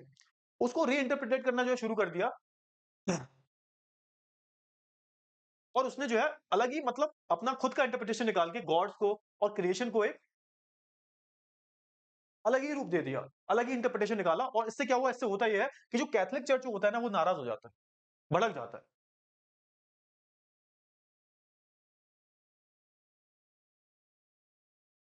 इसके बाद क्या होता है, इसके बाद होता यह है कि रोमन जो चर्च होता है ना, वो इंक्विजिशन शुरू करता है। इंक्विजिशन क्या होता है, सजा देने का काम। तो इनका पूरा एक इंक्विजिशन, एक प्रोसेस हुआ करता था, इसमें बहुत सारे लोग आते थे। और इनका काम क्या होता था, जो भी आरोपी है, जो भी कन्विक्टेड जो है ना, बेसिकली उसको सजा देने का काम चर्च का होता था, उसे हम बोलते थे इंक्विजिशन। तो इंक्विजिशन हुआ, उसके बाद यहाँ पे जो मैनोक्यू जो था ना, इसको यहाँ पर पहले घसीटा जाता है, उसके बाद बुरी तरह इसको जो है मार दिया जाता है, एक्जीक्यूट कर दिया जाता है, फांसी पे चढ़ा दिया जाता है। और यहाँ पे फिर क्या हुआ, जो रोमन कैथोलिक जो चर्च थे, ये काफी परेशान हो जाते हैं कि भाई अगर ऐसे चलता रहा तो लोग तो कुछ भी छापते रहेंगे। फिर उन्होंने क्या किया, इन्होंने पूरी एक लिस्ट निकाली, है ना, पूरी एक लिस्ट निकाली किताबों की, और उन पर बैन लगा दिया कि जो जो किताबें जिनमें कुछ ऐसा लिखा है जो रिलीजियस है, उन किताबों को बैन कर दिया इन्होंने। तो वही किया इन्होंने, है ना। So by such effects of popular readings and questioning of faith, मतलब जो भी इंसान अपनी राइटिंग्स में फेथ पे क्वेश्चन कर रहा है, रिलीजन पे क्वेश्चन कर रहा है, ऐसी बहुत सारी इन्होंने बुक की लिस्ट बनाई पूरी, और इन पर जो है इन्होंने बैन लगाना शुरू कर दिया, वो प्रोहिबिटेड हो गई, है ना, बैन लगा दिया फ्रॉम 1558। तो ऐसी कुछ चीजें जो है वहां पर चल रही थी। आगे बढ़े, आगे बढ़ते हैं। अब यहाँ पे बात करेंगे रीडिंग मेनिया की, है ना, जैसे रसल मेनिया होती है ना, रीडिंग मेनिया की हम बात करेंगे, है ना। चलिए, तो यहाँ पे बेसिकली वही देखा जाएगा कि किस तरीके से जो लोग हैं पढ़ाई शुरू करते हैं, और किस तरीके से आप देखोगे यहाँ पर एक अलग ही यहाँ पर लहर शुरू हो जाती है, अलग अलग रीडिंग बुक जो होती हैं। इवन जो बहुत ही गरीब लोग हैं, वो भी 1 पैसे 2 पैसे की किताबें जो अफोर्ड कर सकते हैं। In most of the part of Europe literacy rates went up through the 17th and 18th century. तो 17 18 सेंचुरी आते आते यहाँ पे जो लिटरेसी रेट था, वो 60 टू 80% हो गया, 60 से 80% तक यहाँ पे पहुंच गया। Churches of different domination set up schools in villages carrying the literacy to the peasant artisans। अब जो चर्च थे, कुछ अच्छे चर्च थे, इन्होंने स्कूल्स को गांव में खोलना शुरू कर दिया। और जो विलेजर्स थे, जो गांव में लोग रहते थे, लाइक जो पीजेंट्स हो गए, आर्टिशंस हो गए, इन्होंने भी पढ़ना वढ़ना शुरू कर दिया थोड़ा सा। ठीक है, तो ये सारी चीजें हो रही थी उस टाइम पे। उस टाइम पे आप बोल सकते हो यूरोप में एक बहुत बड़ा रिफॉर्मेशन आ रहा था, रिनेसां का पीरियड बोलते हैं ना, गोल्डन एज ऑफ यूरोप। तो ये सब हो रहा था यूरोप में। अब यहाँ पे एक नई तरह की जो यहाँ पे पॉपुलर लिटरेचर जो है अपीयर हो रही थी। अब जो बुक है, पहले क्या होता, पहले जो बुक्स थी वो रिलीजियस आया करती थी, है ना। अब यहाँ पे एक नई, एक ऑडियंस जो है वो जाग रही थी, जिनको जो है नोवेल्स, कहानियां जो हो गई, रोमांटिक कहानियां जो हो गई, इनका शौक चढ़ा हुआ था। तो अब यहाँ पे एक नई जो ऑडियंस है, जिसको लिटरेचर बहुत पसंद था, वो इमर्ज हो रही थी। यहाँ पे आप बोल सकते हो जो रिचुअल कैलेंडर्स जो होते हैं, जैसे हम एलमेनस बोलते हैं, काइंड ऑफ जो होता है ना, जिस कैलेंडर में रिचुअल्स लिखे होते हैं, कौन से रिचुअल्स कब करना है। हम हमारे यहाँ पे कैलेंडर्स आते हैं, होली दिवाली वगैरह लिखा होता है, और जो भी तीज त्योहार होते हैं लिखा होता है, तो ऐसे कैलेंडर्स छपने लगे, है ना। बैलार्ड्स और फोक टेल्स के बारे में मैंने आपको ऑलरेडी बता दिया है। जो भी रोमांटिक स्टोरीज जो है, सॉन्ग्स जो है, पोइम्स जो है, कहानियां जो है, वो छपने लगी। इंग्लैंड में क्या हुआ, इंग्लैंड में एक नई यहाँ पे किताबें निकली, जो कि पैडलर बेचा करता था, और जो थी, इनका नाम था पैनी पैनी चैप बुक्स। कुछ ऐसी दिखा करती थी, ये बहुत ही सस्ती हुआ करती थी, 1 पैसे 2 पैसे की मिला करती थी उस टाइम पे। और ये जो है काफ़ी बड़ी मात्रा में मिलती थी, क्योंकि ये बहुत सस्ती हुआ करती थी, और उस टाइम पे पढ़ने के लोग शौकीन थे, तो लोग खरीदा भी करते थे। फ्रांस की हम बात करें, फ्रांस में ल्यूई थोक्यो वैल्यू करके जो है एक लो प्राइस्ड स्मॉल बुक थी, जिसमें जो है आप बोल सकते हो, जिसमें स्टोरीज वगैरह हुआ करती थी, हिस्ट्री से रिलेटेड जो है स्टोरीज हुआ करती थी, और पास्ट से रिलेटेड जो है स्टोरी यहाँ पे हुआ करती थी। ये भी जो है यहाँ पे कहाँ पे बिकती थी, ये काफ़ी लो प्राइस की किताबें हुआ करती थी, जो फ्रांस में बहुत ही चीप प्राइस पे जो है बिका करती थी। ठीक है, अब देखो क्या हुआ। अब from the early 18th century periodical press developed which combine information related to the current affairs with entertainment। अब यहाँ पे क्या हुआ, अब यहाँ पे जो वीकली पीरियोडिकल जो बेसिकली पीरियोडिकल प्रेस क्या होती है, जो हर हफ्ते, हर महीने आती है। आपने देखा होगा ना, जैसे न्यूज़पेपर की हम बात करें, न्यूज़पेपर डेली आता है। कोई-कोई मैगज़ीन्स होती है, वो 1 हफ्ते में 1 बार ही आती है। तो यहाँ पे कुछ ऐसी भी जो प्रेस है वो डेवलप हो गई थी, जो डेली की जो न्यूज़ है, डेली के जो करंट अफेयर्स हैं, वो यहाँ पे पब्लिश करने लगे। तो देखो, हर जो चीज़ आज आप देख रहे हो ना, आज जैसी चीज़ों ने शेप लिया है ना, उसकी कोई ना कोई हिस्ट्री है। तो आज आप देखते हो, आज के टाइम पे आप डेली न्यूज़पेपर पढ़ते हो, तो उस टाइम पर ऐसी जो ऑडियंस है वो डेवलप हो रही थी, और ऐसी प्रेसेस जो है वो डेवलप हो रही थी, कि वो जो डेली की इन्फॉर्मेशन है, डेली की जो करंट अफेयर्स जो हैं, उनको जो है लोगों तक पहुँचाया करते थे। जैसे आज के टाइम पे आप देखोगे, अखबार में 1-2 पेज ऐसे होते हैं, इसपे एंटरटेनमेंट की न्यूज़ होती है। तो ये भी ऐसे कुछ एंटरटेनमेंट की जो न्यूज़ हुआ करती थी, वो पीरियोडिकल बेसिस पे जो है छापा करते थे, हफ्ते में 1 बार, है ना? डेली बेसिस पे, महीने में 1 बार, तो ये सब छापा करते थे। Journals and newspapers carried information related to the trade, development and other places. तो यहाँ पे जर्नल्स वगैरह हो गई, न्यूज़पेपर्स हो गए, यहाँ पे ये छपने लगे, जो डेली बेसिस पे करंट अफेयर्स हो गए, जो ट्रेड में जो जो भी न्यूज़ है, जो भी आस-पास करंट अफेयर्स की न्यूज़ है, उनको कलेक्ट करके लोगों तक पहुँचाया करते थे। फिर यहाँ पे थोड़ा-सा साइंटिफिक डेवलपमेंट उस टाइम पे बहुत ज़्यादा हो रहा था। उस टाइम पे आप बात करूँ यूरोप की, तो नए-नए डेवलपमेंट्स हो रहे हैं, नए-नए इन्वेंशन हो रहे हैं। ऐसे में आप देखोगे, न्यूटन की बात करें, तो न्यूटन के बहुत सारे लॉज़ आ गए थे, न्यूटन की बहुत सारी थ्योरीज़ आ गई थी, जिनको भी प्रिंट या पब्लिश किया जाने लगा, है ना? और यहाँ पे जैसे ये चीज़ें पब्लिश हुई, तो उस टाइम तक क्या था, लोग इतने ज़्यादा साइंस में थे नहीं, इतने ज़्यादा विज्ञान के बारे में नहीं जानते थे। लेकिन अब जो लोग हैं, क्या कर रहे थे बेसिकली, अब जो लोग हैं, वो साइंस के बारे में थोड़ा-सा रुचि ले रहे थे। इससे क्या हुआ, जब एक जो सेक्शन है, वो साइंस की तरफ झुक रहा है, तो वो साइंस में कुछ ना कुछ करेगा। तो आप देखोगे, फिर बहुत सारे ऐसे लोग होंगे, वो साइंस में कुछ बहुत बड़ा करेंगे, कुछ इन्वेंशन कर देंगे, कुछ ऐसा कुछ कर देंगे जो आगे की 100-200 साल की जनरेशन को बदल के रख देगा। तो कहीं न कहीं आप देख सकते हो ना, प्रिंट ने बहुत बड़ा यहाँ पे जो है योगदान दिया। आप सोच के देखो, न्यूटन ने अपनी थ्योरीज़ दी होती, उस टाइम पर प्रिंट नहीं होता, तो उनकी थ्योरीज़ को कौन पढ़ पाता? कौन बड़े स्केल तक पढ़ पाता? तो कहीं न कहीं आप बोल सकते हो कि प्रिंट ने हमारे यहाँ पे एक रिवॉल्यूशन तो लाया ही लाया है। समझ में आया? एक रिवॉल्यूशन तो वो प्रिंट लाया ही लाया है। इतनी जो चीज़ें हैं आपको, वो क्लियर हुई या नहीं हुई, ये बता दो फटाफट से मेरे को। जल्दी से बता दो, क्लियर है या नहीं है? क्लियर है? फटाफट से बोलो बेटा, जल्दी से बोलो, क्लियर है?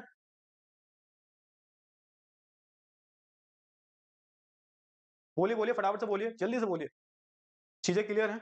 इतनी चीज़ें जो हैं आपको क्लियर हैं? फटाफट से बताइए।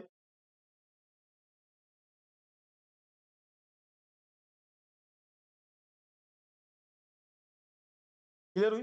कॉन्सेप्ट सारी क्लियर हो रहे हैं? फटाफट से बोलिए, कॉन्सेप्ट सारे क्लियर हो रहे हैं?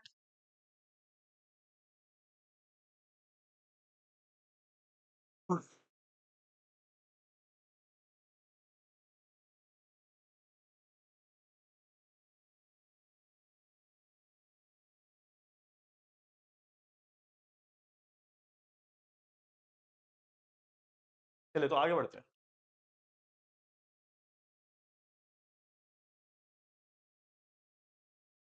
अब यहाँ पे आप देखोगे कि बहुत बड़े-बड़े जो थिंकर्स थे, बहुत बड़े-बड़े जो फिलॉसफर थे, लाइक वोल्टेयर की हम बात करें, थॉमस पेन की हम बात करें, है ना? रूसो की हम बात करें, इन्होंने अपनी जो इनके जर्नल्स थे, जो इनकी रचनाएँ थी, जो इनकी नॉवेल्स थे, जो इनकी किताबें जो थी, उनसे जो है लोगों की आइडियाज़ को शेप करना शुरू किया। और कहीं न कहीं आप देखोगे, जो अभी आएगा टॉपिक हमारा, कि किस तरीके से प्रिंट ने किस तरीके से फ्रेंच रिवॉल्यूशन को जन्म दिया। उसके बारे में भी हम बात करेंगे, किस तरीके से फ्रेंच रिवॉल्यूशन इमर्ज हो जाता है। कहीं न कहीं इनडायरेक्टली आप देखोगे, प्रिंटिंग का बहुत बड़ा रोल है, क्योंकि ये बड़े-बड़े जो थिंकर्स हैं ना, ये लोगों की जो सोच है, उसको बदल रहे थे। अब क्योंकि लोग जब पढ़ जाते हैं, तो पढ़ लिख जाते हैं, उसके बाद क्या होता है, पढ़ लिख होता है ना, इनकी एक लिटरेचर निकल गई, इनको इन्होंने लोगों को सोचने में मजबूर किया। पहले लोगों को ना लॉजिक नहीं दिया जाता था किसी भी चीज़ का, बस चीज़ें थोप दी जाती थी। राजा ने बोला, चर्च ने बोला है, तो आपको फॉलो करनी है, you have to follow this thing.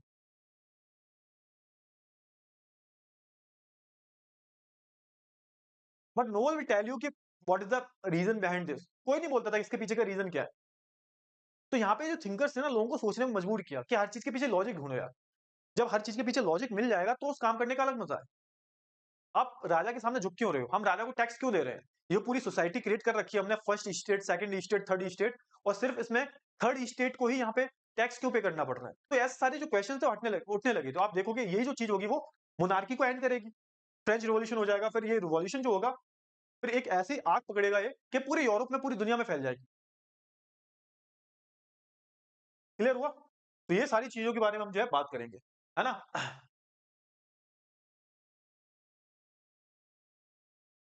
इतना बताओ, चीज़ें क्लियर हुई? फटाफट से बोलो, जल्दी से। इतनी चीज़ें जो है क्लियर हुई? बताइए, बताइए, जल्दी से बताइए, फटाफट से।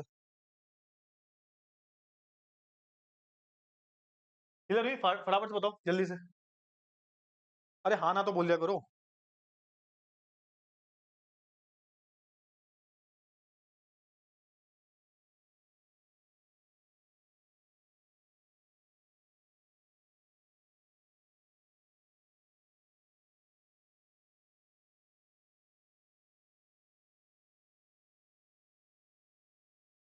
क्लियर है sir? Sir it's me Atul. कोई भी डाउट आप पूछ सकते हो, फटाफट से बताओ। कोई भी डाउट हो आप पूछ सकते हो, जल्दी से बोलो, फटाफट से बोलो। कोई डाउट तो नहीं है? मैं पानी पी लूँ थोड़ा सा, पानी पी लूँ? ये टॉपिक जो हम शुरू करेंगे अभी, पानी पी लूँ मैं? ठीक है, तो अभी आता हूँ पानी पी के। 2 मिनट रुकना, मैं अभी आता हूँ पानी। ठीक है चलो।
आगे बढ़े, आगे बढ़ते हैं। अब यहाँ पे ये थोड़ा देख लेते हैं। Tremble therefore talent of the world. अच्छा, ट्रैम्बल का मतलब क्या होता है? घबराना। किसी चीज से आप जब घबराते हो तो हम बोलते हैं ट्रैम्बल, है ना?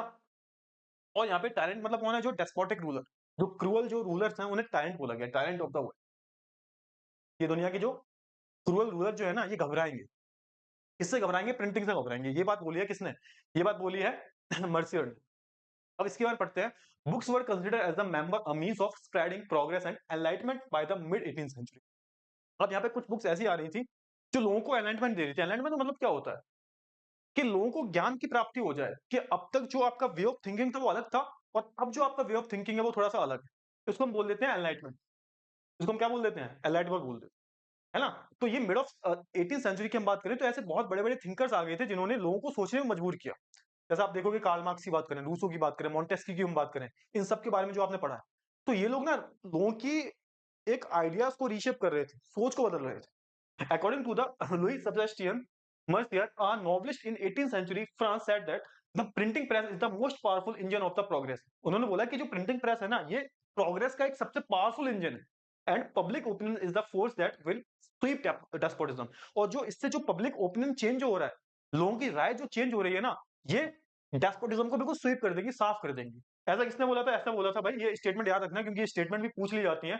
लुइस सेबेस्टियन ने जो है ये पूछा। फिर convinced of the power of printing in bringing the enlightenment and destroying the basic despotism। यहाँ पे मर्सी ने पता क्या बोला था? ये जो पूरी लाइनें बोली थी, tremble therefore tyrant of the world, tremble before the virtual writer। ये जो वर्चुअल राइटर है ना, ये एक दिन पूरा खत्म कर इनफैक्ट ये स्टेटमेंट का मतलब ये था, ये जो जितने भी क्रूअल रूलर जो है ना, ये एक दिन साफ हो जाएँगे बिल्कुल, ये घबराने लगेंगे किससे? ये जो प्रिंटिंग है ना इससे। एक दिन ये जो लोगों का एनलाइटमेंट हो रहा है, लोगों का जो ओपिनियन बदल रहा है, एक दिन पूरा का पूरा जो है यहाँ पर ये साइलेंट रूलर्स को जो है बिल्कुल रिप्लेस कर देगा, बदल देगा, साफ कर देगा इनको। तो यही इनका मतलब था इस स्टेटमेंट से। क्लियर है ना? चलिए। अब यहाँ पे एक बहुत इंपॉर्टेंट यहाँ पे जो टॉपिक है एक, जिसका नाम है print culture and the French revolution. Print culture and the French revolution. इसकी बात कर लेते हैं थोड़ा-सा हम। Print culture and the French revolution की हम बात कर लेते हैं। तो देखो, print culture created the condition within which the French revolution occurred. अब यहाँ पे ऐसा बोला जाता है, ये बहुत बड़ा स्टेटमेंट है। अब क्योंकि जब फ्रेंच रिवॉल्यूशन ने पूरी दुनिया को शेप किया है, तो फ्रेंच रिवॉल्यूशन को किसने शेप किया? तो ऐसा यहाँ पे बोला जा रहा है कि प्रिंट कल्चर ने ना इस पूरे फ्रेंच रिवॉल्यूशन को जो है शेप किया है। क्लियर है ना? So 3 types of arguments have been usually put forward. अब यहाँ पे ना 3 टाइप्स के आर्गुमेंट्स दिए जाते हैं ना, हम जल्दी-जल्दी पढ़ते हैं कि भाई किस तरीके से यहाँ पे ये जो प्रिंट कल्चर था इसने फ्रेंच रिवॉल्यूशन को जो है यहाँ पे आप बोल सकते हो रीशेप किया। तो फर्स्ट वाला देखें, तो print popularized the idea of enlightenment thinkers. ये मैंने ऑलरेडी बता दिया आपको, है ना? Collectively their writings provided a critical commentary on tradition. मतलब जो भी उनकी जो राइटिंग थी, उन्होंने लोगों को सोचने में मजबूर किया कि जो भी आप ट्रेडिशन फॉलो कर रहे हो, जो भी आप सुपरस्टिशियस चीजों को मानते हो, अंधविश्वास, है ना? जो डेस्पोटिज्म को मान रहे हो, डेस्पोटिज्म मतलब अपनी मनमानी करना। पहले रूलर जो होते थे डेस्पोटिक होते थे, वो अपने हिसाब से चलते थे, है ना? They argued for the rule of reason rather than custom. उन्होंने बोला कि जो कस्टम्स फॉलो कर रहे हो ना, ये रिचुअल्स को फॉलो कर रहे हो, इससे अच्छा है कि आप किसको फॉलो करो, है ना? कस्टम से अच्छा जो है आप रीजन को फॉलो करो। क्यों? हम क्यों कर रहे हैं भाई? है ना? ये सारी चीजें हुई। And they demanded that everything be judged through the application of reason and rationality. So they attack the scared sorry scared बोल रहा हूँ मैं, I am really sorry. They attack the sacred authority of the church.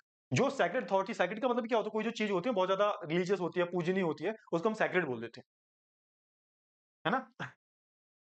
Sacred authority of church and the despotic power. तो पहले जो church हुआ करते थे ना बेटा, वो बहुत ज्यादा आप बोल सकते हो काफी सुपरस्टिशियस चीजों पर बिलीव करते थे। जैसे हमारे यहाँ पे सती वगैरह चलती थी ना, उनके भी यहाँ पे विच हंटिंग चल रही है। विच हंटिंग का पता है? विच हंटिंग क्या होती थी?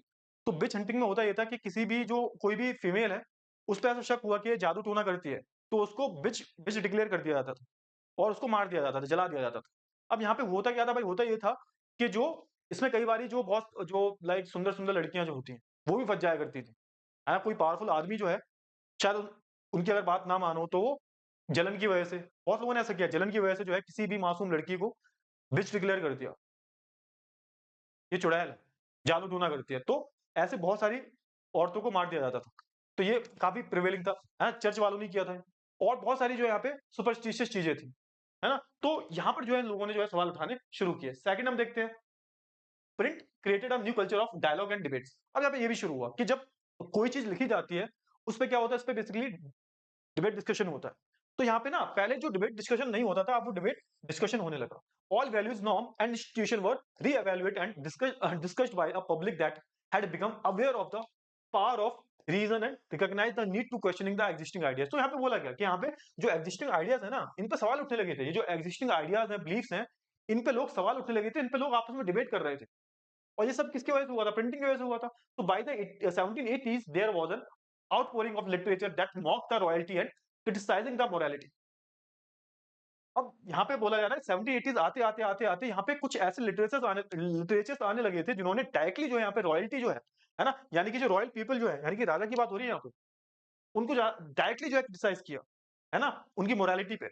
In the process it raised the question about the existing social order, कि जो सोशल ऑर्डर का मतलब क्या है यहाँ पे? सोशल ऑर्डर का मतलब जो है ये पूरा जो तुमने फैला रखा है ना रायता, कि फर्स्ट स्टेट, सेकंड और थर्ड, और फर्स्ट और सेकंड को ही टैक्स देना है, फर्स्ट और सेकंड को ही जो है स्पेशल प्रिविलेजेस मिलेंगे। तो ये सोशल सोशल ऑर्डर जो था, इस पे जो है बहुत सारे जो थिंकर्स थे उन्होंने सवाल उठाने शुरू किए। तो ऐसे करके जो है आप बोलोगे कि लिटरेचर का बहुत बड़ा रोल रहा है कहीं न कहीं फ्रेंच रिवॉल्यूशन को रीशेप करने में, ठीक है ना? आई होप आपको इतनी चीजें क्लियर हो गई होंगी।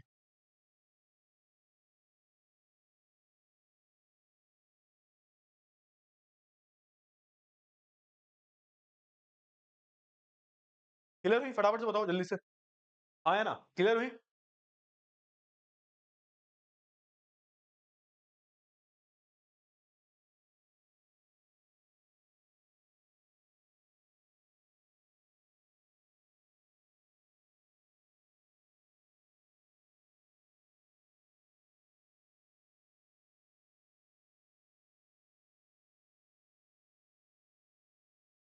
समझ में आई चीज़ें? इतनी चीज़ें जो है आपको क्लियर हो रही हैं? फटाफट से बता दीजिए जल्दी से। क्लियर हो रही हैं या नहीं हो रही? चलिए बहुत ही अच्छी बात है।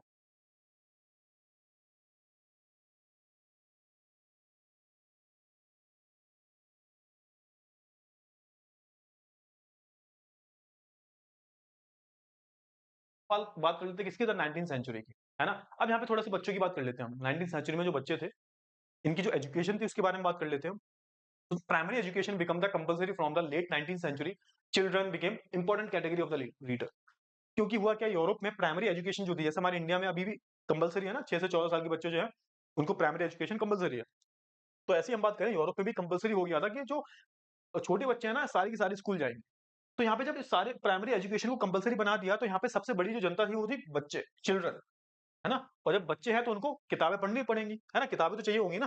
Production of the school text book became a critical for the publishing industry. अब जो जो पब्लिशिंग इंडस्ट्री जो थी ना, अब यहाँ पे सबसे ज़्यादा जो डिमांड थी किसकी थी? बच्चों की किताबें की। बच्चों की जो टेक्स्ट बुक हैं, उनकी ज़्यादा जो है वहाँ पे काफ़ी डिमांड आ रही थी। A children press devoted to literature for children alone was set up in France in 1857। यहाँ पे सबसे पहली जो प्रेस थी, सिर्फ जो है चिल्ड्रंस की जो बुक है, उनका जो लिटरेचर है, उस पे डिवोटेड थी। वो सबसे पहले फ्रांस में प्रेस खुल जाती है। सिर्फ बच्चों की यहाँ पे किताबें वगैरह ये बनाती थी। क्लियर है ना? अब यहाँ पे बात करेंगे, देखो ग्रिम ब्रदर्स की बात हो रही है। The Grimm brothers in Germany spent years compiling the traditional folk tales gathered from the peasants. अब फोक टेल्स हुआ करते थे, मैंने बताया था, फोक टेल्स जो कहानियां बताते थे, जो जो जनरेशन टू जनरेशन पास होती हैं। तो यहाँ पे जर्मनी के जो ग्रिम जो ब्रदर्स जो थे ना, इन्होंने साल भर ये लोग घूमे और इन्होंने क्या किया, इन्होंने जितने भी फोक टेल्स जो थे, जो भी कहानियां थी गाँव में, जा जाके जो है उसे कंपाइल किया और उसकी एक पूरी किताब बना दी। सोच के देखो कितना दिमाग होगा इनमें। और उसको बेचा और खूब बिकी है उस टाइम पे। तो ये ग्रिम ब्रदर जो थे ना, इन्होंने सालों-सालों तक क्या किया, सालों-साल तक गाँव-गाँव घूमे और वहाँ से जो है इन्होंने जो भी फोक टेल जो थे वो कलेक्ट किए और उनको छपवाना शुरू किया। है ना? So what they collected was edited before the stories were published in the collection of 1812। फिर वो उन्हें एडिट करके, कंपाइल करके उन्हें पब्लिश करना शुरू करते हैं। Anything that was considered unsuitable for children और would appear vulgar to the elites was not included in the published version. यहाँ पे ये भी चीज़ हुई कि कोई भी चीज़ जो अनसूटेबल होती है ना, जैसे आपने देखा होगा आज के टाइम पर जो मूवीज़ होती हैं, उन्हें यूए सर्टिफिकेट मिल जाते हैं, एडल्ट सर्टिफिकेट मिलते हैं। ये 16 साल के प्लस बच्चे देख सकते हैं, 18 प्लस बच्चे देखते हैं, 12 प्लस बच्चे देख सकते हैं। तो अलग-अलग सर्टिफिकेट मिलते हैं। तो बेसिकली सर्टिफिकेट किस बेसिस पे मिलते हैं? तो जैसा कंटेंट होता है ना, उस बेसिस पे सर्टिफिकेट्स मिलते हैं। तो यहाँ पे किताबें भी थी, है ना? किताबों में क्या होता था, कुछ भी कोई भी चीज़ ऐसी वल्गर है, जो बच्चों के लायक नहीं है, तो उनको जो है यहाँ पर जो एलीट क्लास के जो बच्चे हैं, बेसिकली उनके बच्चे जो हैं, उनको जो है यहाँ उस टेक्स्ट बुक्स में से कट कर दिया जाता था, हटा दिया जाता था। है ना? हाँ, तो ये सारी चीज़ें आपको चल रही थी। अब थोड़ा-सा वुमेन की बात कर लेते हैं भाई, है ना? ऐसा हो ही नहीं सकता हम वुमेन की बात ना करें। वुमेन की बात हमने हर चैप्टर में की है, चाहे वो rise of nationalism in Europe हो, नेशनलिज़्म इन इंडिया हो, चाहे वो ये वाला चैप्टर हो। तो हमने वुमेन की बातें हर जगह की है कि वुमेन का क्या रोल है ना? और वुमेन के जीवन पे क्या असर पड़ा प्रिंट आने से। क्योंकि प्रिंट ने ना हर किसी की लाइफ को चेंज किया है बेटा, हर किसी की। आपकी भी लाइफ को चेंज किया है प्रिंट ने, अगर मैं बोलूँ तो। आपकी लाइफ को भी जो है चेंज किया है प्रिंट ने।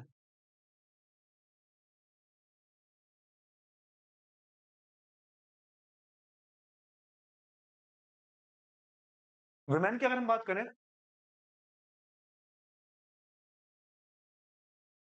तो हम यहाँ पे वुमेन को एज़ अ रीडर और एज़ अ राइटर, इन दोनों के लिए जो है यहाँ पे देखेंगे कि एज़ अ वुमेन कैसी थी, as a writer, sorry, as a writer वो कैसी थी, एज़ अ रीडर कैसी थी।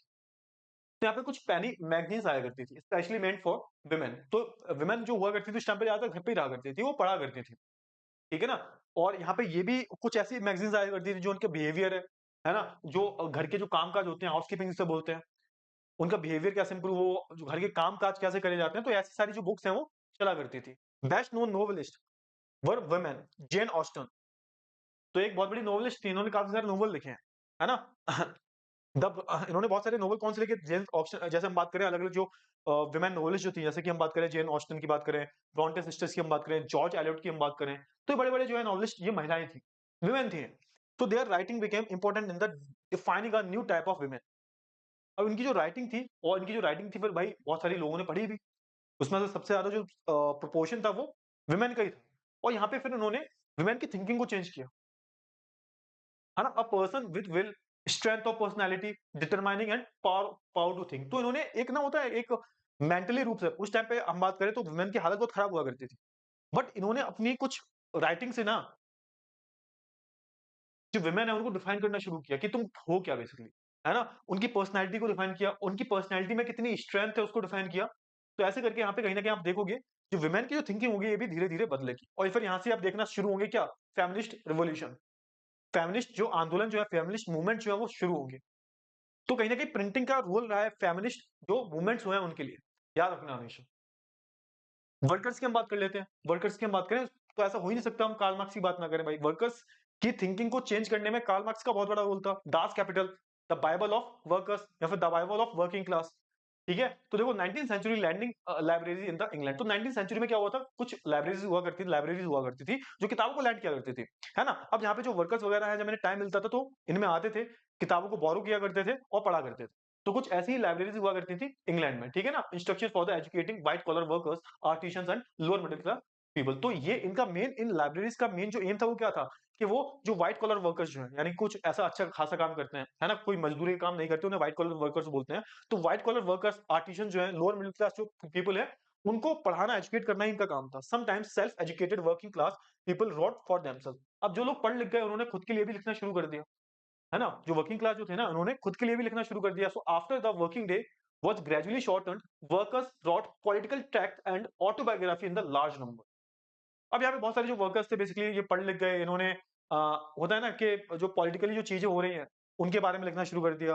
अपनी अपनी ऑटोबायोग्राफी, अपनी जो जीवन के बारे में रोना शुरू कर दिया, बताना शुरू कर दिया लोगों को, यार ऐसा हमारा जीवन है ना? और अपना जीवन उन वर्कर्स के जीवन से कंपेयर किया कि हमारे वर्कर्स वर्कर्स की जो हालत है वो सही मायने में कैसी है। तो यहाँ पे आप देखोगे कि जो वर्किंग क्लास होगी वो भी थोड़ी सी चेंज होगी यहाँ पे, है ना? उसकी सोच भी बदलेगी।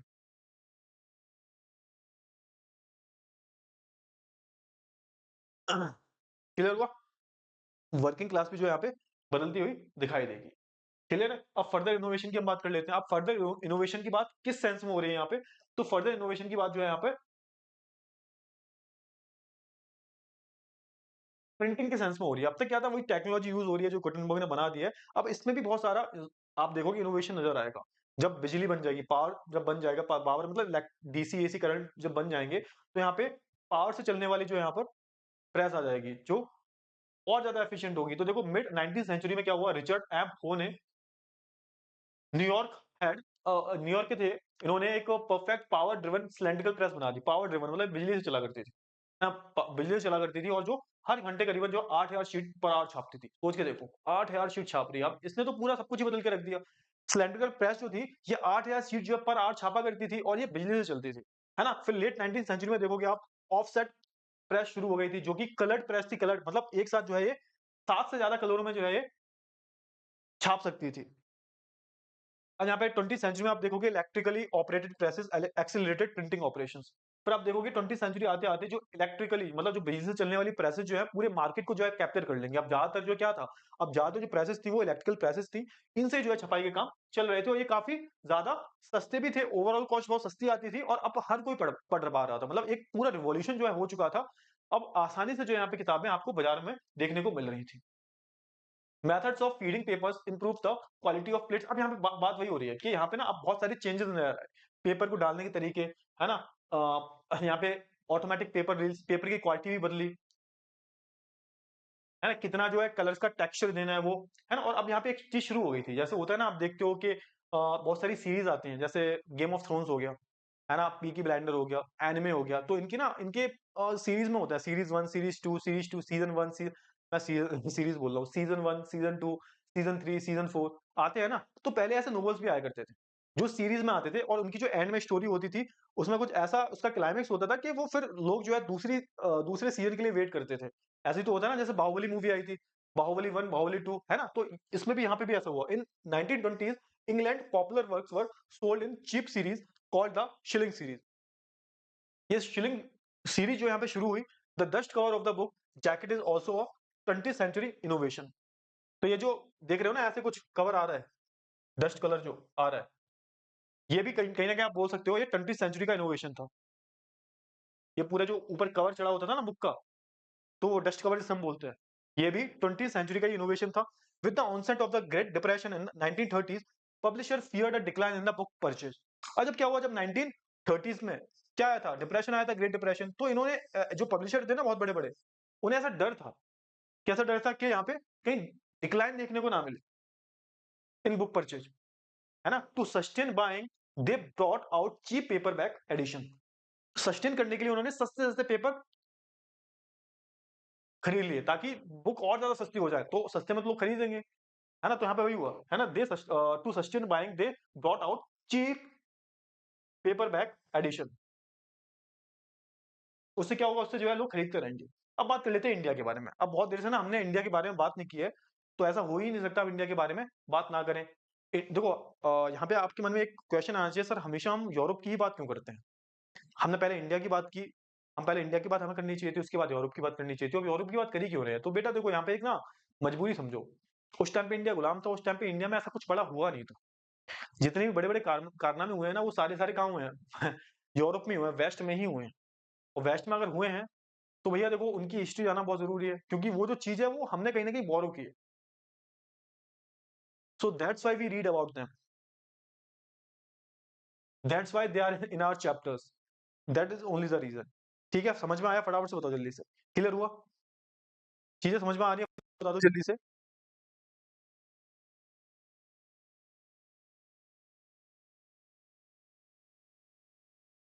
मुझे एसएसटी मैथ से भी ज़्यादा डिफ़िकल्ट लगती है बेटा, ऐसा कुछ भी नहीं है। ये गलतफ़हमी है आपकी, कोई डिफ़िकल्ट वगैरह नहीं है, बस कहानी की तरह चीज़ों को पढ़ा करो बस। ठीक है ना? अब फटाफट से जल्दी से बता दो कि चीज़ें आपको क्लियर हो रही हैं? सारी जो चीज़ें आपको समझ में आ रही हैं, ये बताओ पहले? कोई दिक्कत तो नहीं हो रही? कोई भी दिक्कत तो नहीं है आपको? जल्दी से बोलो फटाफट से।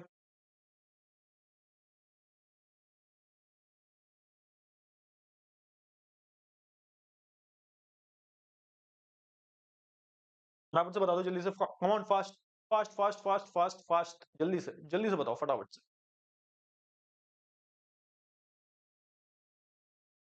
तुम सच में कुछ भी नहीं पढ़ते, कोई बच्चा नहीं पढ़ रहा, एक बच्चा नहीं पढ़ रहा हूँ। ऐसा लग रहा है खुद से बातें कर रहा हूँ मैं।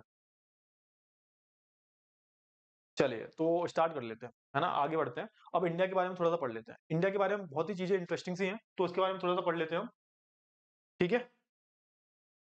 क्लियर है ना? अननोन बॉय अच्छा सही से पढ़ रहा है ना? ठीक है, ठीक है। चलिए, तो देखो India and the world of print. India में प्रिंटिंग कैसे आई?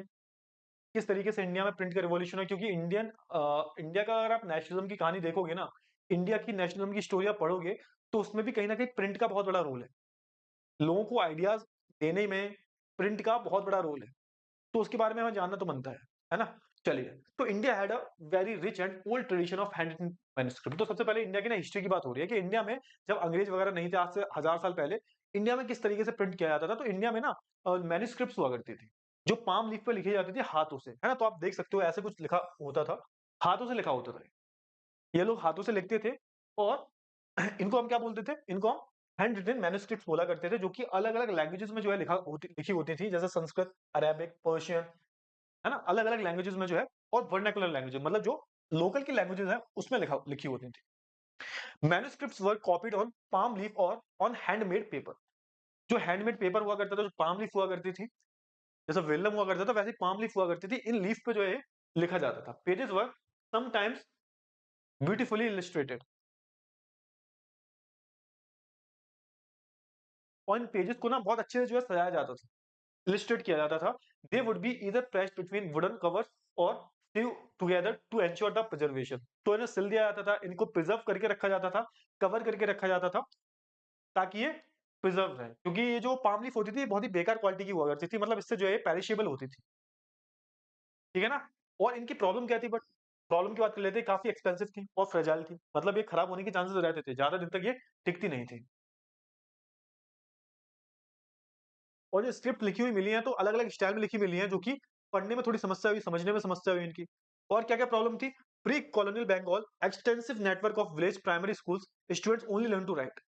यहाँ पे आप देखोगे ना, जो प्री कॉलोनियल बंगाल जो था, जब बंगाल अंग्रेजों के कब्जों में नहीं था, उससे पहले का आप देखोगे यहाँ पे बहुत सारे विलेजेस में हमें एविडेंसेस मिले हैं, यहाँ पे बच्चों को ना सिर्फ और सिर्फ लिखना ही सिखाया जाता था। Student only learn to write, कि लिखें कैसे?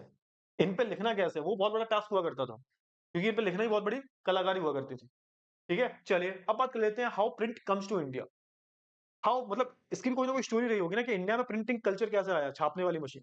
तो इंडिया में बहुत ही इंटरेस्टिंग सी चीज़ हुई कि आपको पता है सबसे पहले इंडिया में कौन आया था? पोर्तुगीज़ आए थे, है ना? 1498 में भाई वास्को डी गामा जो था, जब इंडिया में आया वो, तो वो पोर्तुगल था, पोर्तुगीज़ था वो, है ना? और जब पोर्तुगीज़ था वो जब आया इंडिया में, जब इन्होंने अपने ऑपरेशंस चलाने शुरू कर दिए, तो आप देखोगे जो पोर्तुगल मिशनरी जो थे, मतलब जो क्रिश्चियन मिशनरी जो थे, जो अपने धर्म का प्रचार करने आए थे इंडिया में, ये भी लोग आए और ये जो क्रिश्चियन मिशनरी जो थे ना, ये अपने साथ में क्या लेके आए थे? प्रिंटिंग प्रेस लेके आए थे। क्लियर हुआ ना? और ये कब की बात हो रही है यहाँ पर? और ये बात हो रही है मिड ऑफ 16th सेंचुरी की बात हो रही है, मिड ऑफ 16th सेंचुरी की। ठीक है ना? तो देखो in the mid 16th century the first printing press came to Goa with Portuguese missionary. इनके साथ आई, ठीक है? Catholic priest printed the first Tamil book in 1579। और सबसे पहली जो बुक लिखी गई थी ना, तमिल तमिल बुक तो 1759 में लिखी गई थी, और सबसे पहली जो बुक लिखी गई थी वो किस लैंग्वेज में लिखी गई थी? कोंकणी लैंग्वेज में लिखी गई थी। और ये लैंग्वेज कहाँ बोली जाती है? तो गोवा में बोली जाती है। गोवा कुछ एरिया जो है महाराष्ट्र का, वहां पे जो है कोंकणी लैंग्वेज जो है बोली जाती है। ये सबसे पहले उसी लैंग्वेज में लिखी गई थी। इसके बाद आप देखोगे तमिल बुक लिखी गई 1579 में कोचिन में। फिर 1713 में पहली जो मलयालम बुक जो है वो लिखी गई। और उस टाइम पे हिंदी नहीं बोली जाती थी, हिंदी अभी 400-500 साल पुरानी है। English press grew quite late. अब जैसे हम बात करें इंग्लिश प्रेस की, जो मतलब जो ब्रिटिशर्स थे उनकी बात हो रही है, तो English press grew quite late in India even though the English East India Company began to impose presses from late 17th century. फिर भी मतलब आप देखोगे काफी ज्यादा मतलब यहाँ पे प्रेस को जो है काफी लेट इंट्रोड्यूस किया इंग्लिश वालों ने, है ना? और आप देखोगे ना, इससे पहले जो 17th सेंचुरी में जो है ये लोग प्रेस ला चुके थे। सबसे पहले कौन प्रेस लाया था? पोर्तुगीज लाए थे। इतना समझ लो आप, है ना? लेकिन यहाँ पे जो इंग्लिश थे उन्होंने 17th सेंचुरी में यूज करना तो शुरू कर दिया था, लेकिन फिर भी वो बहुत लेट यहाँ पे प्रेस लाए इंडिया में। अब weekly magazines name the Bengal gazette. इसके बाद थोड़े से पढ़ लेते हैं। बंगाल ये पहला इंडिया का मैगजीन था, ये इंग्लिश में आया था। और ये किसने छापा था? तो ये जेम्स ऑगस्टस हिक्की जो थे, इन्होंने जो है बंगाल गैजेटी जो है ना ये छापना शुरू किया था।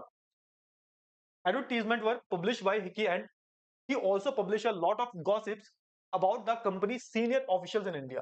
अब इनका काम क्या था? बेसिकली इस मैगजीन में लिखा क्या करते थे? तो जो भी कंपनी की न्यूज है, जो भी कंपनी की गॉसिप्स है, अच्छी बुरी, ये सब जो है उसमें लिख दिया करते थे, है ना? तो पहली जो हमारी मैगजीन जो थी कौन सी थी? बंगाल गैजेटी थी। किसने लिखी थी? James Augustus Hickey. तो इनका जो नाम है ना, ये याद कर लेना।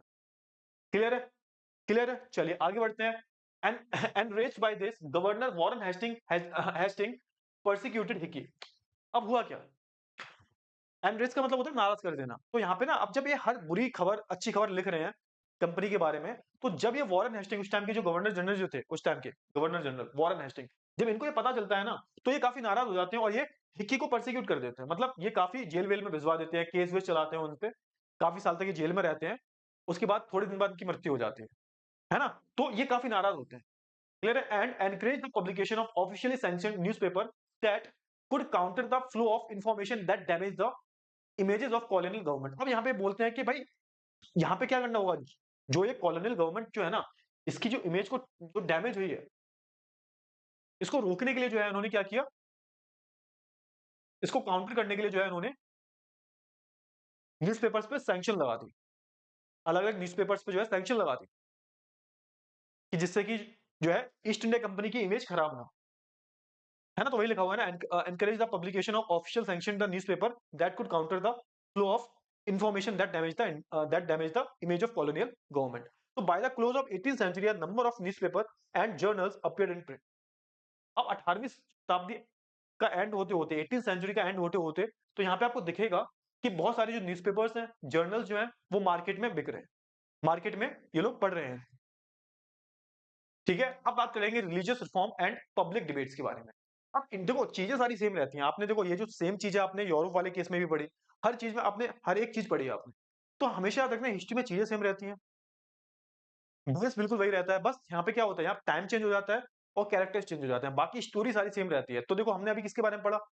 हमने अभी पढ़ा जर्नल्स के बारे में। तो उस टाइम पर भी ये मैगजीन्स जो थी, किताबें जो थी, छपती थी, है ना? बैन भी हुआ करते थे। यहाँ पर रिलीजियस रिफॉर्म हुए, यूरोप में भी रिलीजियस रिफॉर्म हुए थे। मैंने आपको बताया मार्टिन लूथर किंग के बारे में, है ना? तो इंडिया में किस तरीके से रिलीजियस रिफॉर्म हुए? क्योंकि उस टाइम पर इंडिया में भी काफी सारी जो चीजें हैं, नेगेटिव चीजें, वो रिलीजियस में प्रिवेल थी, जैसे सती प्रथा, है ना? यहाँ पे जो विडो रिमैरेज है वो नहीं हो सकती थी। मतलब जो विधवा हो जाती हैं, जिनके हस्बैंड की डेथ हो जाती है, वो दोबारा से शादी नहीं कर सकती थी और काफ़ी उन्हें डिसरिस्पेक्ट के साथ, बुरी नज़र के साथ देखा जाता था। औरतों को, फीमेल्स को पढ़ने की इजाज़त नहीं थी। तो ये सारी जो चीज़ें थी हमारी सोसाइटी में भी काफ़ी अच्छी-खासी फैली हुई थी। ठीक है ना? तो वो रिफॉर्मेशन कैसे हुआ इनकी बात कर लेते हैं। So early 19th century variety of new interpretation of belief of different religion prevailed. तो यहाँ पे आप देखोगे 19th सेंचुरी की हम बात करें तो अलग अलग इंटरप्रिटेशन था लोगों का, अलग अलग लोगों का धर्म के बारे में कहना था. Some criticise existing practice and campaign for reform. और यहाँ पे कुछ जो लोग थे, कुछ पढ़े लिखे लोग थे, इन्होंने बहुत अच्छे से जो क्या किया, क्रिटिसाइज किया इस चीज को. और अलग से यहाँ पे बहुत सारे कैंपेन भी चलाए गए रिफॉर्म करने के लिए. और कुछ अलग जो थे उन्होंने क्या किया, उन्होंने जो है ये जो रिफॉर्मर्स जो थे, जो रिफॉर्म करना चाहते थे, मतलब ये जो रिलीजन में कुछ रिफॉर्मेशन लाना चाहते थे, इनको भी क्रिटिसाइज किया कि यार होता है ना कि जब कोई नई नई चीज आती है तो लोगों को एक्सेप्ट करने में थोड़ा टाइम लगता है यार, हम इस चीज को एक्सेप्ट कैसे करें. जैसे हम बात करें डॉक्टर राममोहन रॉय की, तो इन्होंने सती बैन करवा दी थी. सती बैन करवा दी थी इन्होंने. इन्होंने जो विडो रीमैरिज एक्ट जो है वो उसको भी समर्थन दिया था इन्होंने. तो ये काफी बड़े रिफॉर्मर थे, लेकिन उस टाइम पर लोगों ने बहुत ज्यादा क्रिटिसाइज किया क्योंकि उस टाइम पे जो सोसाइटी जो थी बहुत ज्यादा कंजर्वेटिव सोसाइटी थी, बहुत ज्यादा ऑर्थोडॉक्स सोसाइटी हुआ करती थी उस टाइम पे. ठीक है ना. तो ये सारी चीजें चल रही थी.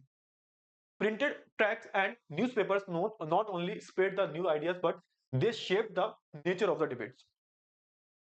अब जब ये प्रिंटिंग टेक्स्ट आने लगे, जो अलग अलग चीजें छपके आ रही थी, इसने पूरा मतलब डिबेट्स को बदल दिया और एक नए आइडियाज को फॉर्म करने लगे. वही सेम जैसी मैंने बताया था, जैसे आपको फ्रेंच रिवॉल्यूशन में जैसा सेम हुआ, वैसे जो सेम जो है यहाँ पर देखने को मिल रहा था.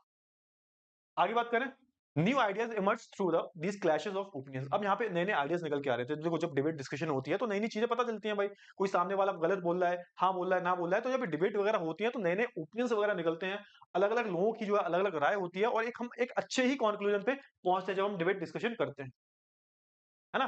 A time of intense controversies between social and religious reforms and the Hindu Orthodox over the matter like widow immolation, है ना, monotheism, brahmanical priesthood and idolatry. तो बहुत सारी जो चीजें वो चल रही थी उस टाइम पे. बहुत सारे लोग जो है बहुत सारे ईश्वर पे विश्वास रखते थे, है ना. यहाँ पे जो मूर्ति पूजा जो है, उस टाइम पे जो ब्राह्मण्स होते थे उनको काफी होता है ना ऊंचे कास्ट का मानता. ब्राह्मणों का, ब्राह्मण्स का डोमिनेशन था उस टाइम पे.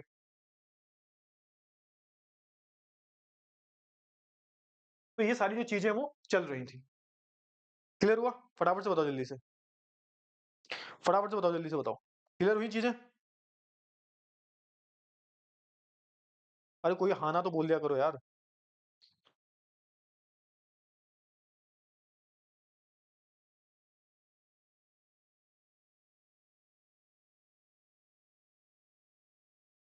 बताओ बताओ जल्दी से बताओ फटाफट से. सर कितने बजे तक क्लास चलेगी बेटा? अभी ये क्लास आधे घंटे के अंदर चलेगी. इमोलेशन का मतलब क्या बेटा? इमोलेशन का मतलब होता है बलिदान देना, बलि देना. लिख लो, मैंने बता नहीं पाया, I am really sorry. Widow immolation, बलि वगैरह दे देना.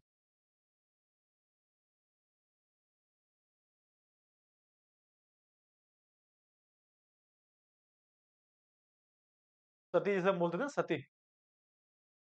क्लियर है ना? चलिए तो यहाँ पे हम थोड़ा राजा राममोहन रॉय के बारे में बात कर लेते हैं. राजा राममोहन रॉय पब्लिश द संवाद कौमुदी, है संवाद कौमुदी, सॉरी संवाद नहीं, Sambad Kaumudi from 1821 and Hindu orthodox commission Samachar Chandrika to oppose his. अब यहाँ पे हुआ कि यहाँ पे क्लैशेस हो रहे थे. अब इन्होंने जो है संवाद कौमुदी जो है यहाँ पर लॉन्च कर दी 1821 में, और इनको ही अपोज करने के लिए, इनके ओपिनियंस को अपोज करने के लिए जो हिंदू ऑर्थोडॉक्स कमीशन जो था, इसने समाचार चंद्रिका जो है यहाँ पर पब्लिश करनी शुरू कर दी. मतलब जो ये जो बोलते थे, इनके आइडियाज को जो है यहाँ पर काउंटर किया जाता था. ठीक है, तो वो संवाद कौमुदी की बात करें 1821 में बंगाली भाषा में छापी गई थी. From 1821 1822 to Persian newspaper were published, Jame Jahan नामा और शमशुल अकबर. तो ये पर्शियन लैंग्वेज, तो अलग अलग लैंग्वेज में आप देख रहे हो, थोड़ा सा ये रटने वाला डेटा है. ये थोड़ा सा समझने वाला डेटा नहीं है, रटने वाला डेटा है. In the same year a Gujarati newspaper the Bombay समाचार एंड मेड इट्स अपीयरेंस, है ना. एक बॉम्बे समाचार जो था, जो गुजराती न्यूज़पेपर था, ये अपीयर हुआ. तो अलग अलग न्यूज़पेपर जो है यहाँ पे आपको सुनने को मिलते रहेंगे. अब नॉर्थ इंडिया की हम बात करें, जो उलेमा हुआ करते थे, उलेमा मतलब जो उलेमा होते हैं ना, जैसे हमारे यहाँ पे पंडित होते हैं, तो वैसे मुस्लिमों में उलेमा होते हैं जो धर्म के बारे में ज्ञानवान देते रहते हैं, है ना. The ulema were deeply anxious about the collapse of Muslim dynasties. ये काफी डरे हुए थे कि कहीं जो हमारी मुस्लिम डायनेस्टीज हैं ये कोलैप्स ना हो जाए. Fear that colonial ruler would encourage the conversion, change the Muslim personal law. उन्हें ऐसा लगता था जो ये जो कॉलोनियल रूल जो है, ये जो अंग्रेजों का रूल है, ये बहुत सारे कन्वर्जेंस करवाने वाला है, और हमारे जो मुस्लिम लॉ जो है, शरिया जैसे हम बोलते हैं, मुस्लिम जो लॉ जो है उसमें भी बहुत सारे बदलाव करेगा, है ना। और इस चीज को काउंटर करने के लिए, तो to counter this they used cheap lithographic presses, और सस्ती जो लिथोग्राफिक प्रेसेस जो होती है ना, सस्ती सस्ती होती है, गंदा उनका कागज होता है। Publish Persian and Urdu translation of Holi scriptures and print religious newspaper and text. तो इन्होंने भी भाई अपना जो जितना हो सकता था किया भाई, है ना। अलग अलग उन्होंने पर्शियन और उर्दू में जो होली स्क्रिप्चर जो होते हैं, जो रिलीजियस बुक्स जो होती हैं, उनको छापना शुरू कर दिया, ताकि लोगों को जो है और अपने धर्म के बारे में और इस्लाम के बारे में जो है जानकारी प्राप्त हो सके। The Deoband seminary, founded in 1867, published the thousands of fatwas telling Muslim readers how to conduct themselves in their everyday lives and explaining the meaning of the Islamic doctrines. अब यहाँ पे देवबंद सेमिनरी करके फाउंड की गई यहाँ पे देवबंद सेमिनरी। और इसमें क्या हुआ था, इसमें जो है इन्होंने बहुत सारे फतवा, बेसिकली जो ये जो ऑर्गेनाइजेशन थी ना, ये बहुत सारे फतवे जारी करती थी। फतवे का मतलब क्या होता है, ऐलान कर देना किसी चीज का, फतवा।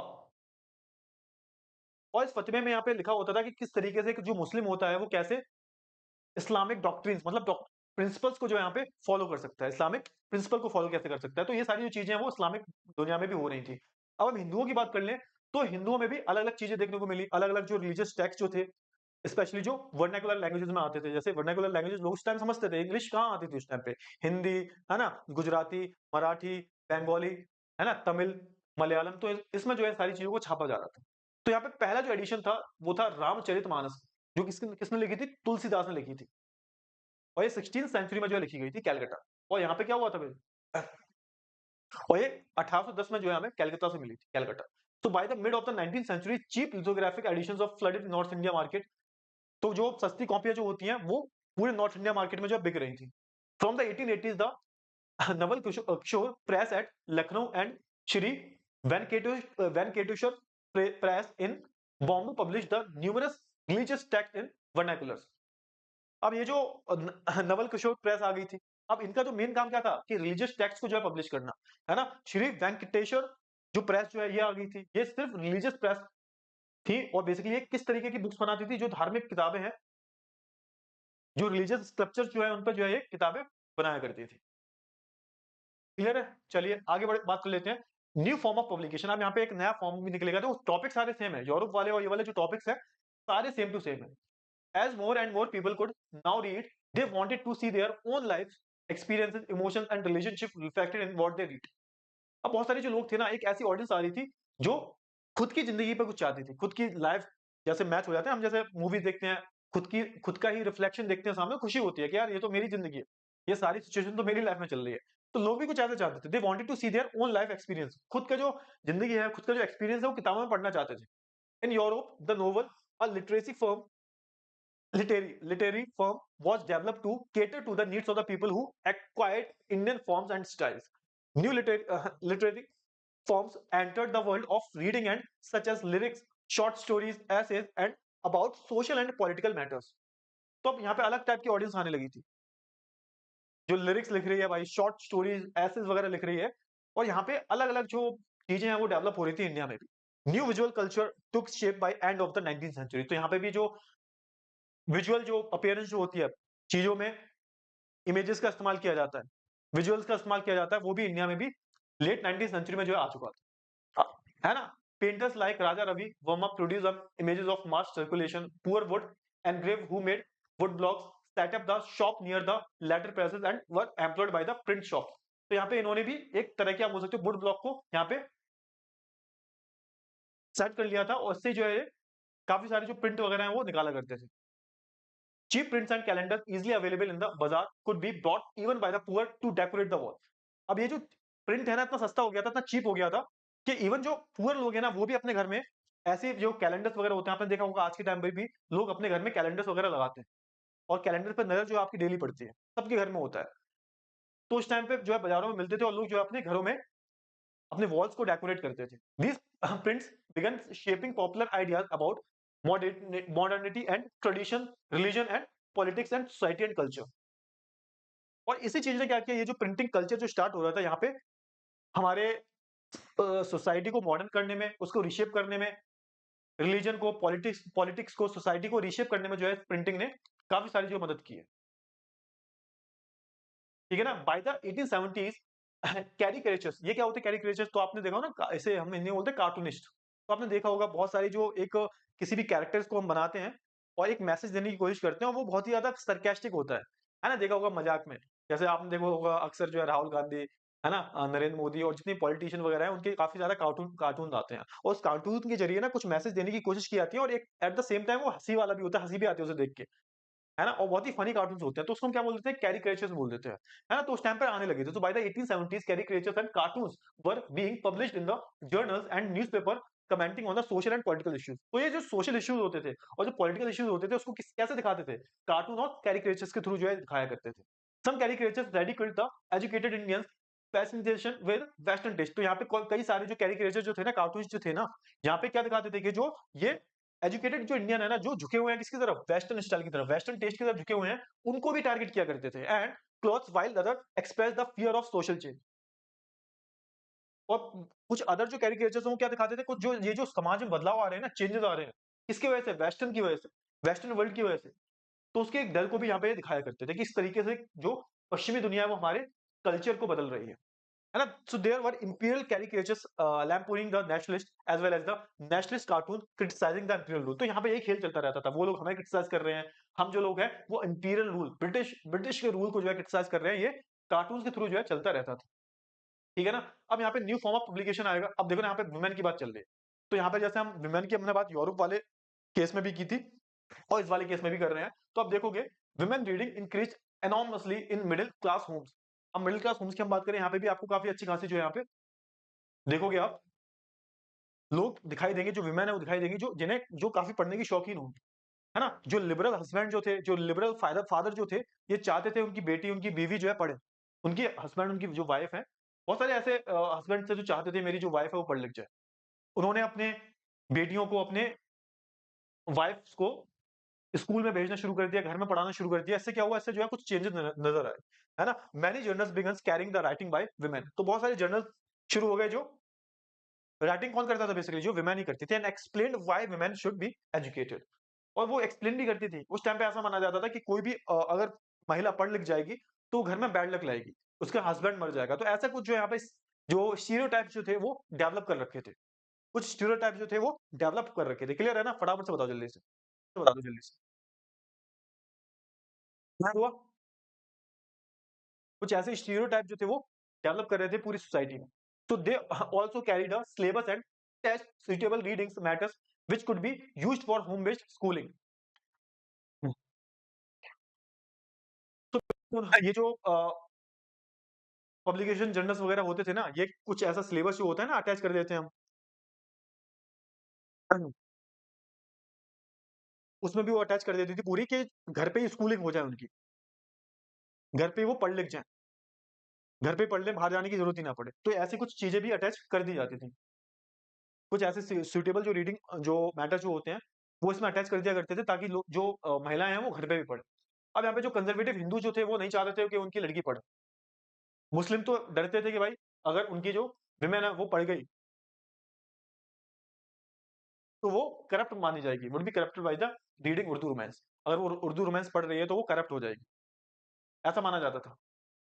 तो यहाँ पे एक बहुत ही अच्छी स्टोरी है राज सुंदर राज सुंदरी देवी की हम बात करें तो ये इनकी शादी काफी जल्दी हो गई थी और जब इनकी शादी हो गई तो ये पढ़ने की बहुत शौकीन थी, लेकिन इनकी जो फैमिली थी वो काफी ऑर्थोडॉक्स थी। तो ये किचन में छुप के पढ़ा करती थी। सोच के देखो, ये किचन में छुप के पढ़ा करती थी और इन्होंने छुप छुप के लिख के इन्होंने खुद की एक ऑटोबायोग्राफी लिखी थी जो कि बंगाली में आई थी, बंगाली लैंग्वेज में आई थी। इसका नाम था अमर जीवन। ये बहुत ही फेमस हुई, बहुत लोगों ने खरीदा इसे। और इसमें जो है इन्होंने खुद की एक दशा दिखाई कि खुद की दशा दिखा के उस टाइम की जो ऑर्थोडॉक्स फैमिली जो है उनमें औरतों की क्या वैल्यू है, फीमेल्स की वैल्यू क्या है, उसको जो है इन्होंने शो किया था। तो ये सारी चीजें जो है चल रही थी, है ना? 1816 की हम बात करें, कुछ बंगाली वुमेन जो थी जैसे कैलाश बाशनी की हम बात करें, इन्होंने बुक दिखाई और इसमें जो है यहाँ पे काफ़ी चीज़ें जो है हाइलाइट की वुमेन के बारे में, about how women were imprisoned at home, kept in ignorance, forced to do hard domestic labour. तो यहाँ पे उन्होंने जो वुमेन थी उनकी हालत दिखाई कि किस तरह से इंडिया में, है ना, जो औरतें हैं उनको जो है घर में रखा जाता है, हमेशा इग्नोर किया जाता है ना? और उन्हें कोई भी अधिकार नहीं दिए जाते। अब यहाँ पे जब 1880s की हम बात करें, तो यहाँ पे महाराष्ट्र में ताराबाई शिंदे ने यहाँ पे और जो पंडित रमाबाई जो थी, इन्होंने जो अपर कास्ट जो हिंदू वुमेन है उनकी जो मिजरेबल लाइफ थी उसके बारे में दिखाया कि किस तरीके से इनकी लाइफ होती है। अपर कास्ट जो हिंदू होती थी, हिंदू जो विमेन हुआ करती थी, इनकी भी लाइफ जो है काफी कठिन हुआ करती थी। उस टाइम पे सती भी चला करता था। इन केस अगर आपका हस्बैंड मर जाता है तो you have to commit suicide, you have to commit definitely suicide, मार दिया जाता था आपको, जिंदा जला दिया जाता था। बहुत ही पेनफुल डेथ हुआ करती थी। ठीक है ना, ये सारी जो चीजें हैं वो चला करती थी। तमिल्स की हम बात करें, बहुत सारी तमिल नॉवेल्स भी आ गए थे उस टाइम पे, है ना। ये सारी जो चीजें आई होप आपको क्लियर हो गई होंगी। पंजाब की बात करें, पंजाब की बात कर लेते हैं। देखो यहाँ पे, तो Ramchandra publish the fast selling स्त्री धर्म विचार। तो यहाँ पे जो रामचंद्र जो थे ना, इन्होंने एक स्त्री धर्म नाम की जो है किताब पब्लिश की, और यहाँ पे इन्होंने बताया कि how to be a obedient wife, एक संस्कारी पत्नी कैसे बने। इन्होंने लिखा उसमें, the Khalsa text society publish the cheap booklets with a similar message, many of these were in the form of dialogue about the qualities of good women. और यहाँ पे बहुत सारी जो ये जो जितनी भी आप देख रहे हो ना, जो भी पब्लिकेशन जो है, ये किसके बारे में थी कि how to be a good women, एक अच्छी वुमेन की क्वालिटीज क्या होती हैं उसके बारे में थी। अरे भाई क्या हो गया। बंगाल की बात करें, in entire area in central Calcutta the Battala was devoted to the printing of popular books. Here you could buy cheap editions of religious texts and scriptures as well as literature that considered obscene and scandalous। तो यहाँ पे हम बात करें बाटला की, तो यहाँ पे आप देखोगे, यहाँ पे हर एक तरह की जो बुक मिलती थी, लेकिन रिलीजियस बुक मिलती थी। यहाँ पे कोई भी लिटरेचर बुक नहीं मिलती थी। ऐसा माना जाता था वो ऑप्शन होती है, बेकार होती है, वो ऑप्शंस और स्कैंडलस होती हैं। मतलब कहीं ना कहीं हमारे समाज को करप्ट बनाएंगी, समाज से सुधरेगा नहीं, है ना, इससे समाज बिगड़ता है। तो उसको हम ऑप्शन बोल दिया, और देखने लायक नहीं, जो चीजें देखने लायक नहीं होती बेसिकली, और स्कैंडलस बोल दिया। ठीक है ना। अब यहाँ पे जो कैसे यहाँ पे सोशल रिफॉर्म्स आए, तो सोशल रिफॉर्म्स में जब बात आती है तो ऐसा हो ही नहीं सकता यहाँ पे गुलामगिरी की बात ना आए, ज्योतिबा फूले की बात ना आए। तो ज्योतिबा फूले भी एक, आप बोल सकते हो, एक बहुत ही दलित वर्ग से आते थे, और इनके साथ बहुत सारी बुरी चीजें हुई हैं। और इन्होंने सारी जो चीजें अपनी एक ऑटोबायोग्राफी में लिखी थी, जिसका नाम था गुलामगिरी। और इन्होंने काफी क्रिटिसाइज किया था जो यहाँ पे वर्ण सिस्टम जो था हिंदू में, जो वर्ण सिस्टम जो था, अलग अलग कास्ट में लोग बटे हुए थे, इसको काफी इन्होंने क्रिटिसाइज किया। इसके साथ ही आप देखोगे यहाँ पर कि जो डॉक्टर भीमराव अम्बेडकर थे, इन्होंने काफी क्रिटिसाइज किया, कास्ट सिस्टम को काफी क्रिटिसाइज किया इन्होंने, है ना। जैसे हम बात करें, हाँ, ईवी रामास्वामी नायकर की हम बात करें, इन्होंने भी कास्ट सिस्टम को बहुत ज्यादा क्रिटिसाइज किया। Kashi Baba Kanpur mill worker wrote and publish the छोटे और बड़े का सवाल।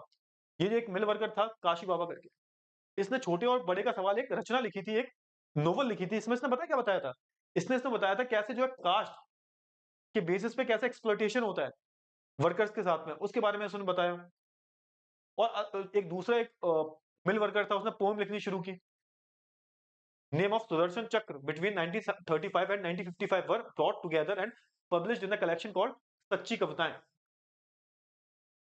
तो अलग अलग यहाँ पे जो पब्लिकेशंस वगैरह जो यहाँ पे शुरू हो रहे थे। अब ये इंपॉर्टेंट टॉपिक है, इस लास्ट टॉपिक को हम करते हैं और उसके बाद खत्म करेंगे।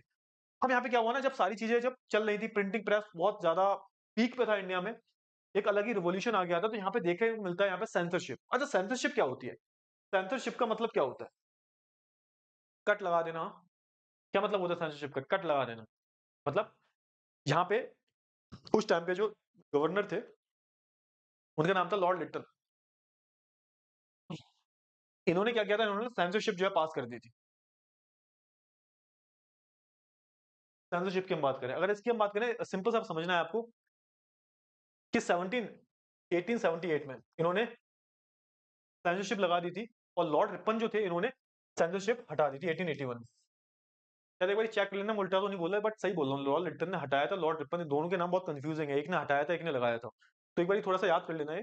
हाँ, लेकिन सेंसरशिप होती क्या है कि जितने भी वर्नाकुलर प्रेसेज जो थी, जितनी भी वर्नाकुलर प्रेसेज जो थी, इस पे इन्होंने सेंसरशिप लगा दी थी। मतलब अगर कोई भी चीज जो है अंग्रेजों के खिलाफ है, और वो भी इन्होंने क्या किया था, बड़े चालाक थे।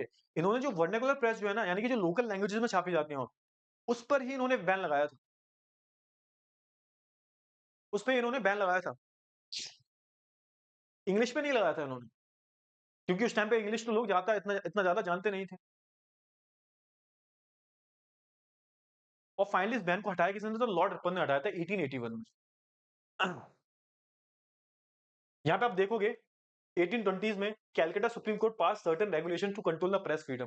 यहाँ पे जो कैलकाटा में सुप्रीम कोर्ट जो था, इसने भी कुछ रेगुलेशंस पास की थी, कुछ यहाँ पे कंट्रोल किए थे फ्रीडम ऑफ प्रेस पे।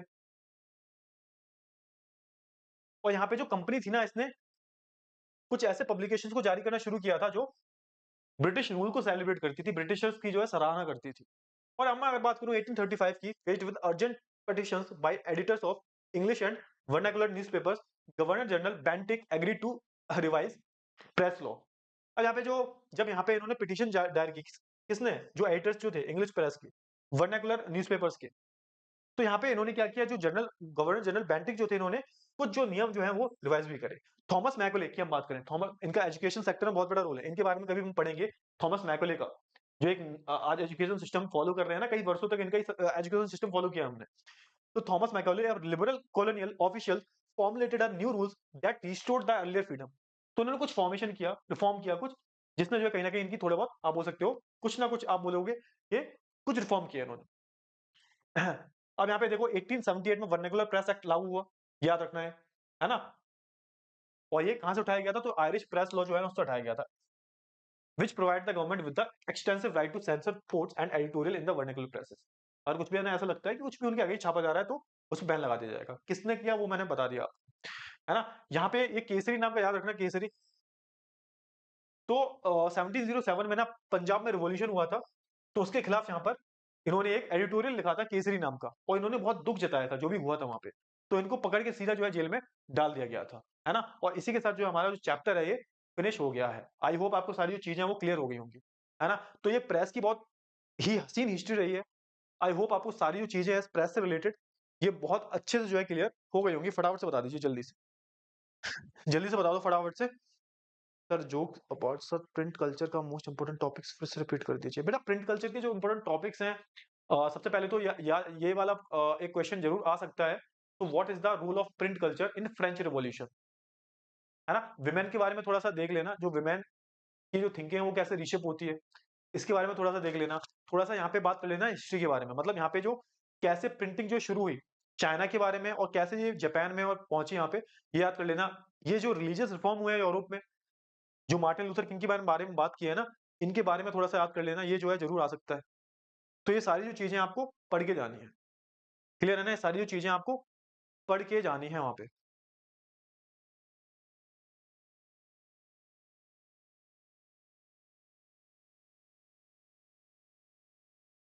थैंक यू सो मच बेटा, श्रद्धा बेटा, thank you so much. Thank you so much. Clear? चलिए, तो भाई काफी ज्यादा टाइम हो गया, आज आज ऑलमोस्ट फिर से मैंने 2 घंटे पढ़ा दिया। कल फिर से आ जाना 9 बजे, और कल मैं सारे जो प्रीवियस ईयर क्वेश्चंस हैं वो करवाऊंगा, ठीक है ना? और एक बार फिर से देख लो यार, एक बार फिर से देख लो ये जो मैंने बताया आपको।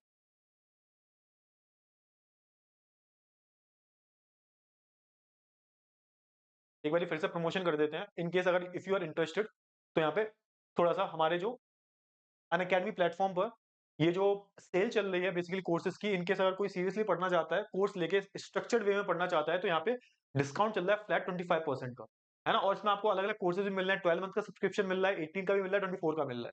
और हमारे यहाँ पे फीचर्स थोड़े अलग होते हैं, पेड के फीचर्स ऐसे होते हैं कि आप मेरे से डायरेक्टली इंटरेक्ट कर सकते हो, है ना? इन केस अगर आप इंटरेस्टेड हो तो आप मेरा कूपन कोड जो है वो यूज कर सकते हो, AP05, AP कैपिटल में AP05 कोड यूज करके आपको 25% डिस्काउंट मिल जाएगा, और आपको ये वाला प्राइस पे नहीं करना, आपको ये वाला प्राइस जो है वो पे करना है ये कूपन कोड को यूज करके। If you are interested to enroll तो प्लीज यहाँ पे इसको थोड़ा सा प्यार दीजिए हमें थोड़ा सा, इनकेस अगर आप इफ यू आर इंटरेस्टेड, ठीक है? चलिए तो भाई एंड करें सेशन को, एंड करें। फटाफट से बताइए जल्दी से,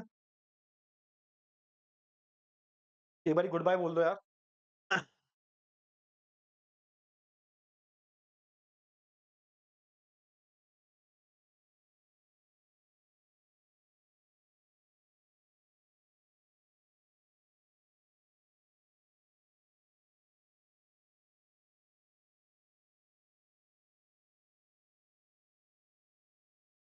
यार तुम लोगों की पंचायत सीरियसली खत्म नहीं होती यार। तो विदा लें आपसे, फटाफट से बताइए, विदा लें? चलिए तो भाई आई होप आपको सारी जो चीजें हैं बहुत अच्छे से जो है क्लियर हो गई होंगी, ठीक है?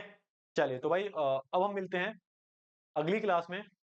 तो तब तक के लिए ध्यान रखिएगा, पढ़ते रहिए, कल आना ना भूलिएगा, कल है भाई कितनी तारीख? कल है 28th ऑफ फ़ेब और आपको कल आना है। क्या करने आना है भाई? तो यहाँ पे प्रीवियस ईयर क्वेश्चन्स की प्रैक्टिस करवा रहा हूँ। अरे पता है मेरे को साइंस का वाइंस का पेपर है आपका, बट पढ़ना तो है ना आपको। तो भाई पढ़ना है, सीरियसली पढ़ना है आपको। क्लियर है? चलिए तो भाई एंड करते हैं इस क्लास को हम। तो अब हम मिलेंगे अगली क्लास में। तो तब तक के लिए अपना ध्यान रखिएगा। Goodbye, take care.